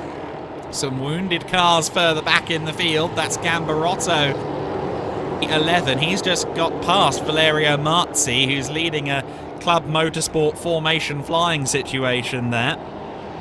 As Dubek powers through Curva Grande, and you see Claudio Remeggio Capelli's car stepping out on him there. It really is narrow margins at Curva Grande. To be honest, my heart rate is really, really high right now in this race because everywhere we have dramatic turns and twists. What a race so far in the Open on Saturday. The teams will have a lot of work to do overnight. I guess there are some mechanics getting no sleep before we will see the Sunday races. Everything's fine for Thomas Krassones. He's the dominating force in this race in the number 30 PK Car Sport car, and we get a full course yellow. We get a full course yellow to recover the car of Andries Berg. There is Thomas Krassones then. Get a look back here at Patrick Schauber to the inside of Melvin de Groot, side by side.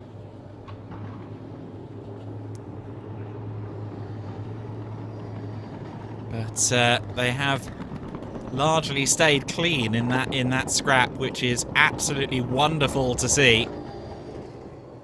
Of course, Mulders has been scrapping with Dąbrowski as well. As we see there, the current is Krassones from Mulders from Dąbrowski. As we saw, Mulders just about came out on top of this one. Dubek 4th, Capelli 5th. Oh dear, the number 1 car not happy. Andres Beers with his dramas. Still full course yellow here on the circuit. We are uncertain whether we're imminent on getting it lifted. Of course, he's still running on four. Of course, he's still running on four tires, so I wouldn't suspect that it'll be too long before we fire this race back into action. Fire this race back into action.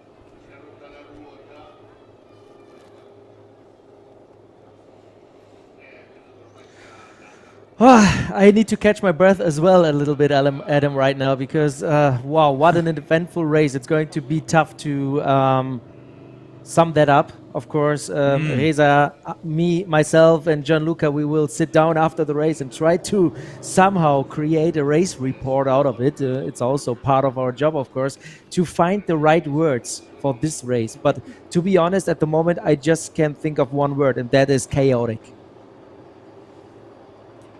Yes. Oh, and look at this, another drama. Martin Dubek is pulling over from 4th place. Full course yellow. Martin Dubek's car has just pulled over. Oh, Andre, we started talking about the chaos in the past tense, and now look what we've done. Dubek pulls over the defending champion, and that's going to be a big points loss for him. Well, this race, I don't know if it keeps on giving. I think it keeps on taking, quite frankly. Oh, yes. What the hell is going on? I have no words left, to be honest. What the hell is going on here? To be honest, I think I'm dreaming right now. This scary incident at the beginning, a lot of pushing, shoving people away, out of the way, a lot of nice battles as well. And then this now with Martin Dubek, and we go green, I think. Yeah, we're back to green flag conditions all of a sudden with, I believe, there's not much racing left to go in this one. They will come across the line to make it 2 to go this time, I believe. Oh, goodness me, you can see there the car undressing itself. Number 72, of course, it's only going to be a 13-lap race, so actually I believe this might be... Or is it 2 to go? I'm not sure, but look at the 72 of Bruno Mulders. I know it's cosmetic stuff, this bodywork, but I refuse to believe that's not going to have a negative drag effect when it's that prominently sticking out, waving around in the air.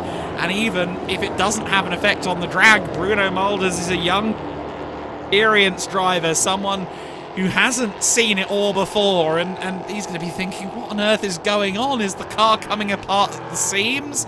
I don't know. We're accustomed to watching bodywork fly off into the ether here at in the NASCAR Euro Series, sometimes up racing, but that's going to be really distracting for Bruno Mulders. Andre, I assume, has already gone down. I go down towards. now. Yes, I think probably for the best that you go down now to Victory Lane, where we think we know who you'll meet. Thomas Chrysonis has led from the word go. Still time for this race to throw up another surprise or so. We're going to start the final lap this time by Mulders, Dombrovski in second and third position, Capelli, Melvin Groot, Patrick Schauber, Benedetti, Avaklatza and Gambarotto were your top 10 last time by. There's only a handful of those cars left running beyond the top 10, about 14 remain. Jill Linster is withdrawn again. See, we saw issues for Mario Ercoli, for Anders Beers, for Martin Dubeck most recently. Can Bruno Mulders, on the final lap of the race, hold on to second and third position? Tom is home free at the front. He's 4.2 seconds clear and still lapping in the 41s. These guys are a lot slower, but here comes Dombrovski on the outside line. He's not early enough, he's not late enough on the brakes to get that done there. He had a nose ahead. Takes a lot of bravery to make it work around the outside there. Mulders again holding his ground. The tenacious youngster really doing his bit for the cause here, the cause of Team Blakemolen. Are as wide as he can. We've had all manner of accidents and incidents in this race. We've had red flags, we've had rabbits chewing through internet cables seemingly around the circuit. Lots has been going on and off track here, but eventually it's going to be Thomas the sharp end of the field. Just one last corner, the Roma bend left to go. He comes out of the final turn and he wins his second Euro NASCAR Open race of the season. Chrysonis, with that result, will move up to the champ. I make it. Mulders and Dombrovski super close across the line. Mulders takes second place ahead of Dombrovski. Claudio Remeggio Capelli taking fourth position ahead of Melvin Groot. Schauber, I think, crossing the line in sixth position. I didn't see his car there. Benedetti should be seventh across the line. Indeed, Schauber was there. Benedetti seventh, Florian Richard in eighth. Sandro Tavac-Kalazza, I don't think will be so happy with P9 in the number 9.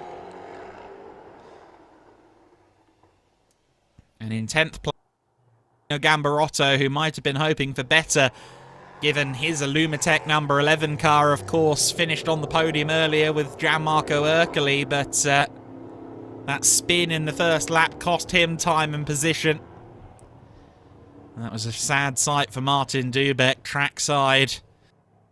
Unfortunately, not seeing the flag, that's a huge points drop for him as well. And of course, it's not a points drop that he can afford at this stage in his Euro NASCAR Open title defence. In the Open class last time, 18th and 1st.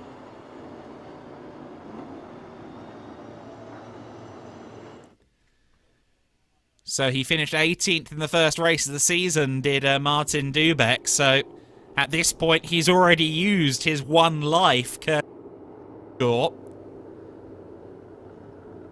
And this 15th place finish is going to be most unwelcome as a tonic for him.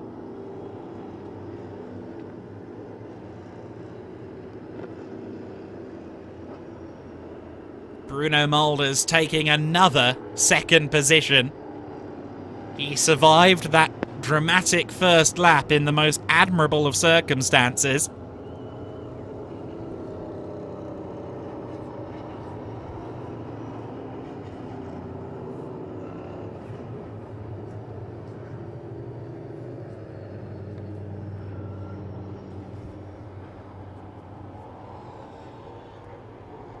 There was a lot going on that first lap of the race, and yet Bruno Mulders, again, I remind you, just his second weekend in car racing, he managed to pick those bones most admirably. A champion in Dutch go-karting.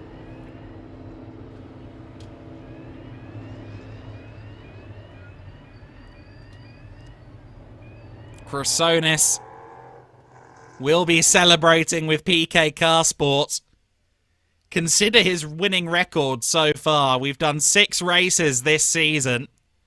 And across both categories of Euro NASCAR, the Pro and the Open division. Of course, it's the same car in both divisions, both literally the same chassis and indeed the same specifications. But Chrysonis' efforts right now are looking very impressive. Based on commentator maths, which is a leery and difficult beast to trust, I grant you, I do make it that he would be the points leader now. Chrysonis would move up into the lead of the Open class on the lead in the Pro Championship. Who knows, by the end of the weekend he might be leading both.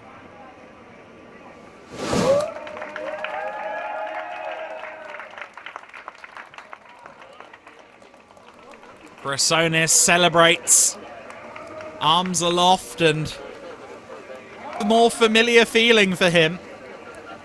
Victory Lane. Not acquainted with it at all at the start of the year. Then on Saturday at Valencia, he won the Open race. On Sunday, he won the Pro race. A race every day of the season so far. At least every race day of the season. He hasn't found a way to win a race on a Friday just yet. Thomas Chrysonis' form now, I think evidence of the package he's got underneath him. He's got PK on his side. He's got Alan Day on his side. And he's turning that gold-plated outfit into platinum, never mind gold.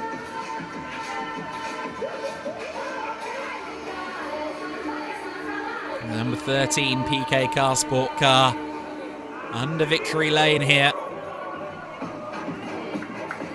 Of course, PK with a bit of an expansion themselves this year, given they only ran one car regularly in recent seasons. This is a step up for them too, an investment help, with the help of Chrysonis' sponsors, of course.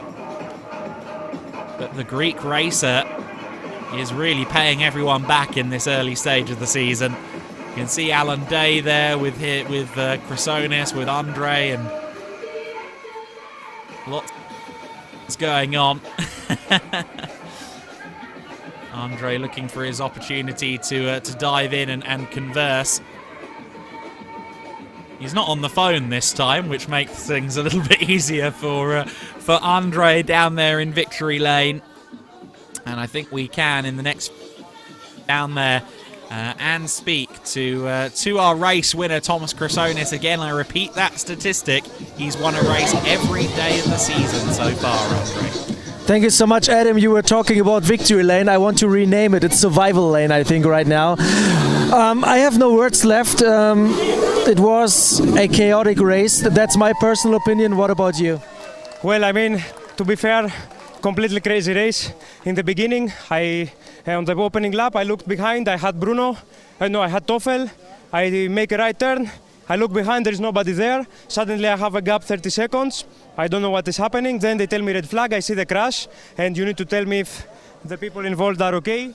My information, yes. Okay. So all the best to them, to speedy recovery for them, because it was a big crash. Yeah, after, I don't know what happened behind. Alan told me immediately, as soon as you see the restart, it's single file, take the racing line, make a gap. So that's what I did. We didn't look back, and yeah, we pushed until the end to get the pole position, and I took it on the last lap. So all in all, we show that we have the speed. It was unlucky in the morning that we didn't combine it with 2 podiums, but it doesn't matter. We will try again tomorrow. All right, congratulations. Thank you so much. One thing. Yes. Thank you to my sponsors, Costa Mare, Dodoni, my coach Paul Tibas, my trainer, my driving coach Alon Day, and my team PK Carsport, and the guys who work on my car, Gunter, Jarne, and Bavo. See you tomorrow. Thank you so much, mate. Back to you, Adam. I tell you what, the determined eyes he was giving there to give everyone a shout out. If that's a and other people see in the mirrors when he's behind them, no wonder Chrysonis is on good form at the moment. Not that he was behind anybody at any point during this race. A dominant showing from Chrysonis, all things sold. There's Vittorio Garelli. He'll no doubt be using hashtag EuroNASCAR to race, as you all should. And Thomas Dombrowski is with Andre.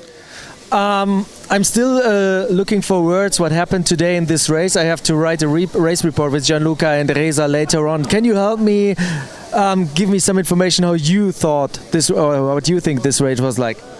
It was quite a weird race, a lot of fight. It was really the war, and so the start we know what happened, and I hope again that the drivers are well. But then on the restart, was a good race. I overtook Capelli, was nice. Could have been second, but good fight with the 72.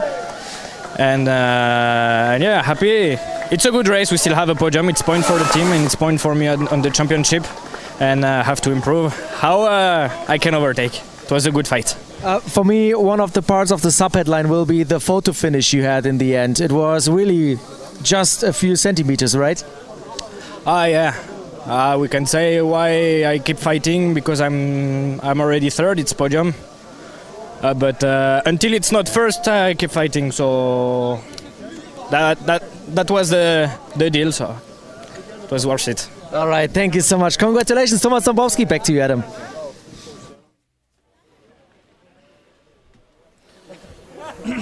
So then,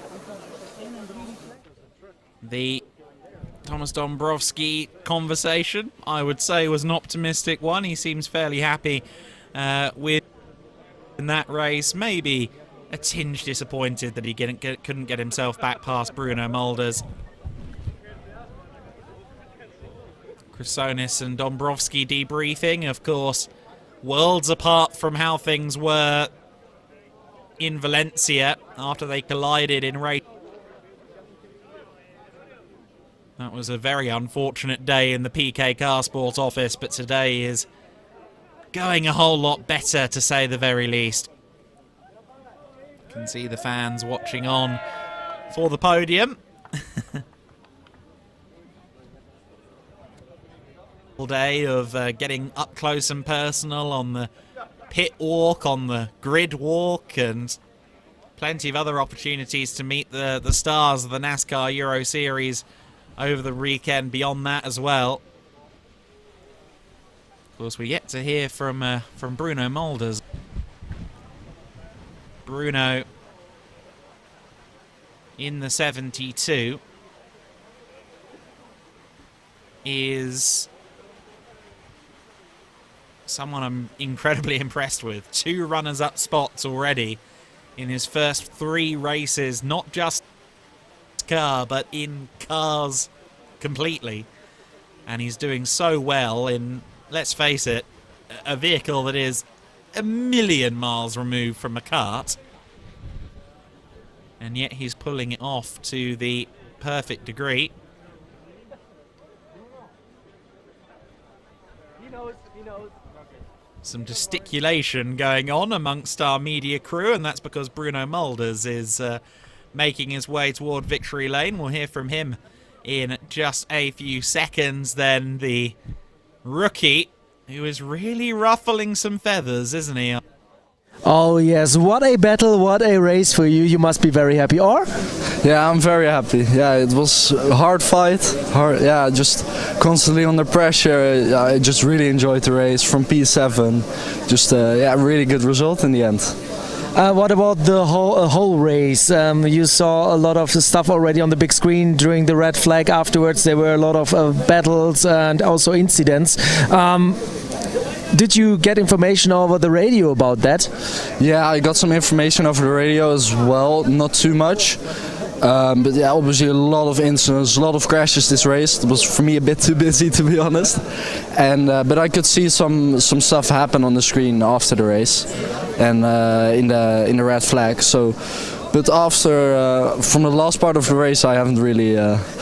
But what happened to your body? Because the parts of your car were dispatching from the chassis, we thought. Yeah, we had the full Courgello restart, and you have the left-right here in the arena, and Dombrowski was on the side of me, and we wheel banged, and some body parts came loose, and it did cost me a bit of top speed, to be honest. All right, thank you so much. Congratulations, Bruno Mulder, Adam Weller. The drivers of the NASCAR Euro Open Race 2. Well, there we go. It did indeed cost him some top speed. I'm not surprised. That's not the most aerodynamically efficient configuration for Euro NASCAR. Bruno Mulders, though, persevering, and again, second place times as well. I'm really excited to see what he can do on Sunday here at the Autodromo di Vallelunga. Not sure quite where he will end up starting, since my timing screen doesn't show me best laps. But I reckon he shouldn't be too... He was in the 1 minute 41s, and only a few drivers were doing that. So I suspect Mulders will be somewhere in the first few rows of the grid. There is that number 13. PK Car Sport machine. You any of the sponsors, because Thomas already did it. Claudio Remeggio Capelli ending up 4th as well. Of course, that's by no means a bad day at the office for him. De Groot, Schauber, Benedetti, Richard, and Gambarotto bringing us down to 10th place, and of course Melvin Groot is with Andre. Yeah, thank you so much, Adam. Can you try to sum up this race in 5 to 6 sentences from your point of view, of course? Well, a phenomenal race, fair racing. I mean, it was tough. I mean, a bit of pushing and hitting, but not to the extent that we really went off. No, this was a super cool race, and I only have one thing in mind: I'm not going to let anybody pass. Unfortunately, one Capelli came by. But for the rest, I managed to stay 5th, so that's good. All right, thank you so much. Congratulations. Up to the podium now, Adam Weller. I do love Melvin. He's a very matter-of-fact individual. The Dutch giant. Another top 5 result for him. Season stacking up decently right now. He finished 7th in the first race at Valencia, 5th in the second, and now place finish. So he's registering consistently strong point scores at the moment, and that's, I think, this year in Euro NASCAR Open going to be a lot of the battle. How many drivers now have we seen have an off race? Chrysonis has had an off race in Valencia.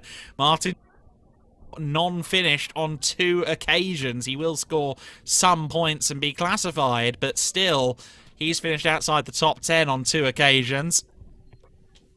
Even drivers like Thomas Toffel, who you'd expect to be right up there, of course, he's had his issues in Valencia as well. So many drivers that you would have gone into the season saying, yeah, they could be a front runner. They've really not lived up to that. They've had dramas, they've had issues, and if drivers like Melvin de Groot can continue to be metronomic, I mean, poor Jill Linster, he's metronomic streak through illness, through no fault of his own at all. The championship standings after this race are going to be very compelling in the open division. Benedetti, he will actually he'll be well within the top 10. He was 9th and 11th in the 2 races at Spain, of course. 7th place today. He would certainly move up the standings. Thomas Dombrowski. 3rd step of the podium for him. Bruno Mulders, one of the leaders of the Euro NASCAR youth movement at this stage of his young career. But Thomas Chrysonis started this series much like Mulders as a very young man. A while to really come good. Has he ever in 2025?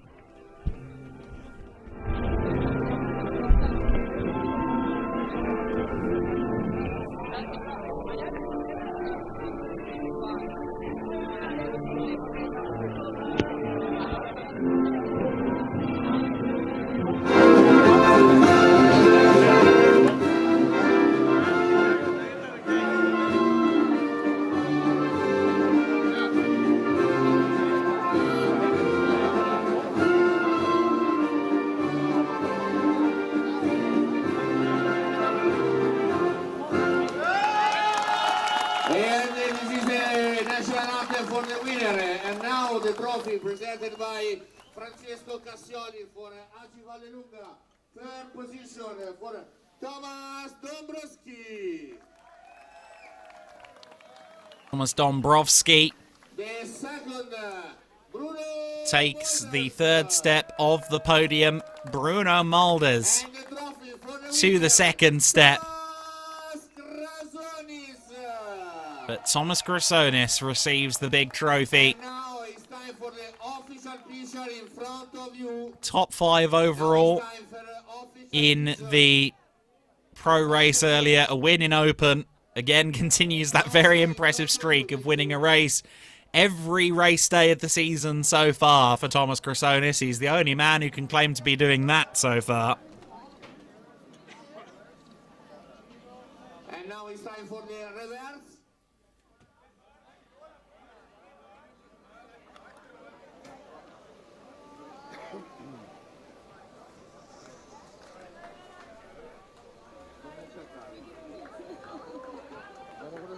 And now it's time for the Thomas Grasonis getting ready to spray the champagne. I fear, though, that the others are going to get the bottles open first. Hurry, Thomas. You don't have to launder the race suit overnight.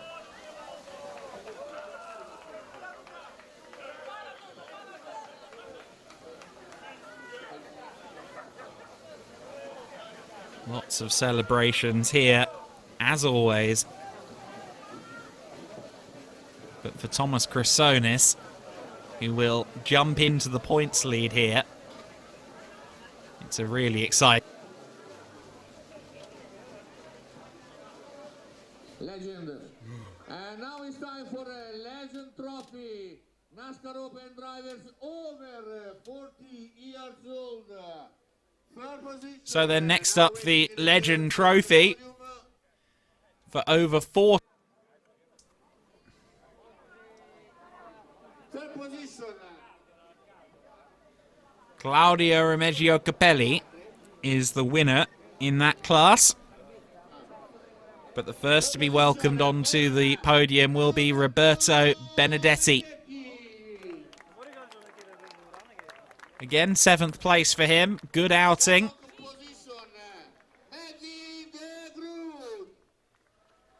Melvin de Groot to the 2nd spot. And Claudio Remeggio Capelli will be relieved to have broken his streak of races so far in Euro NASCAR Open after a frankly quite unproductive pair of efforts in Valencia. A 4th place finish overall, a win in Legend Trophy. That will suit Claudio Remeggio Capelli. Second position, Melvin de Groot. Melvin Groot taking the 2nd place trophy. And the winner, Claudio Capelli. Claudio Capelli gets the full the local announcer there. The local boy claiming a win. And the champagne sprayed.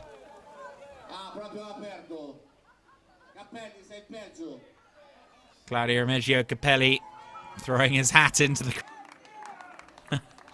Someone's got themselves a nice souvenir.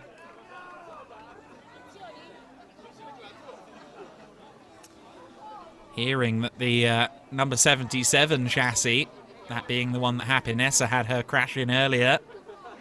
Of course, the car that Julian Reberg was meant to race in. Sounds like that chassis is not going to be repairable.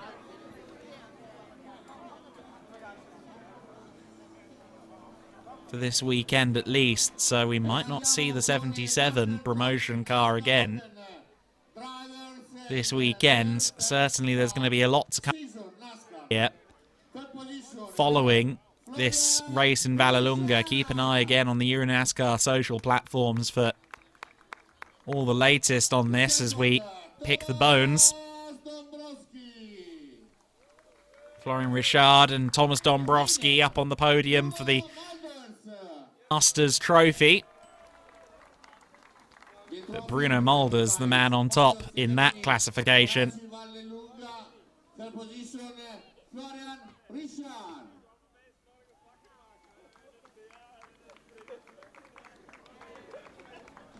Master Trophy. NASCAR Open drivers.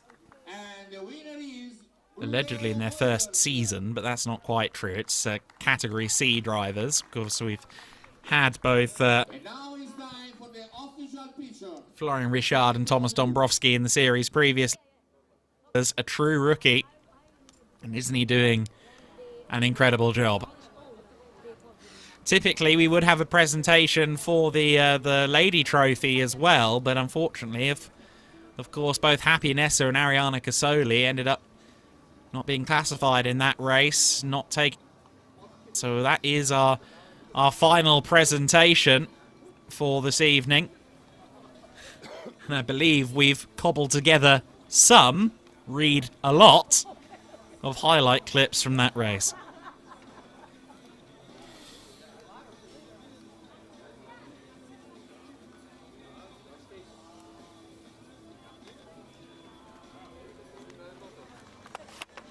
Oh, we lost the highlights there. There they are. At the start of the race, Thomas Chrysonis side by side with Claudio Remeggio Capelli. Capelli starting from that outside line, tried to sweep around. But ultimately, Chrysonis would use the high ground to his advantage. The number 11 Illumitec car of Gambarotto spinning in the early stages as well. This was also on the first lap. Thomas Teufel trying to get to the inside of Capelli and ending up in the rear of Martin Dubeck. And well, the butterfly effect of that was tried to come back through the field, collided with Happinessa at Curva Grande, a big impact for both. And unfortunately, Teufel would also collect Ariana Casoli. 3 very damaged cars and 1 very long red flag later. We were back to racing conditions. Everybody a bit careful through the first couple of corners, but soon Capelli was trying to get past Bruno Mulders, who'd really profited off of everything to move up to second position. Chrysonis retained his lead. We would have a safety car restart. I believe this was again after the red flag, because we'd only have full course yellows from that point onwards. So this is again the restart after the red. And again, Capelli just tried to make it work around the outside on not 1 but 2 occasions. It's always hard to make it work, even around some of the cambered corners that we have here at the Autodromo Vallelunga. Further back, De Groot was trying to fight with Dubeck, as unfortunately Mario Urkeli lost a tyre. That would bring out a full course yellow. Catch out a few drivers when we went back to green. Claudio Remeggio Capelli was rather delayed getting back underway, and he lost a couple of places as a result of that. Melvin de Groot and Martin Dubeck took advantage, and then Patrick Schauber was on the offensive against the number 3.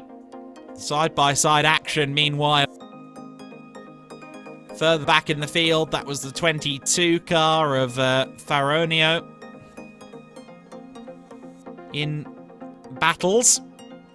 Meanwhile, Claudio Remeggio Capelli and Melvin Groot continued to contest 4th and 5th position. Patrick Schauber trying to find a way past the 2 venerable competitors, but it wasn't to be. The RDV competition car would ultimately finish in 6th place in spite of all of this side-by-side action. Melvin Groot is a fairly solid defensive driver. He knows where to place the car, and he kept doing so, and little leans like that onto the sausage curb maybe started to frustrate Patrick a little bit, hence that little kiss there. Schauber would have the inside line here at the hairpin. And at this time we also, of course, had number 88 of Benedetti getting him. Capelli broke free from this battle. 5th, 6th and 7th were now duking it out with Capelli up the road.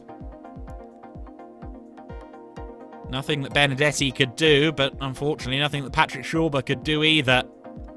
De Groot continued to hold the high ground, using that camber on the exit of the final corner to just about stay ahead of the youngster in the number 3. Dombrowski, meanwhile, got himself ahead of Bruno Mulders, but only momentarily in the battle for second overall.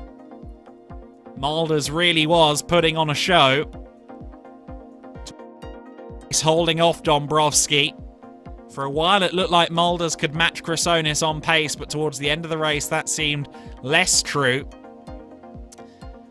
Andres Beers had a problem in the number 1 Academy Alex Caffey car. And that would bring out another full course yellow. In flag, Bruno Mulders had a collision. He discussed it with us in the post-race interview, a collision with Dombrowski at the S's, and that rather dislodged his left side bodywork, so he ended up with a unintended aerodynamic appendage, but that didn't stop him from coming home in second.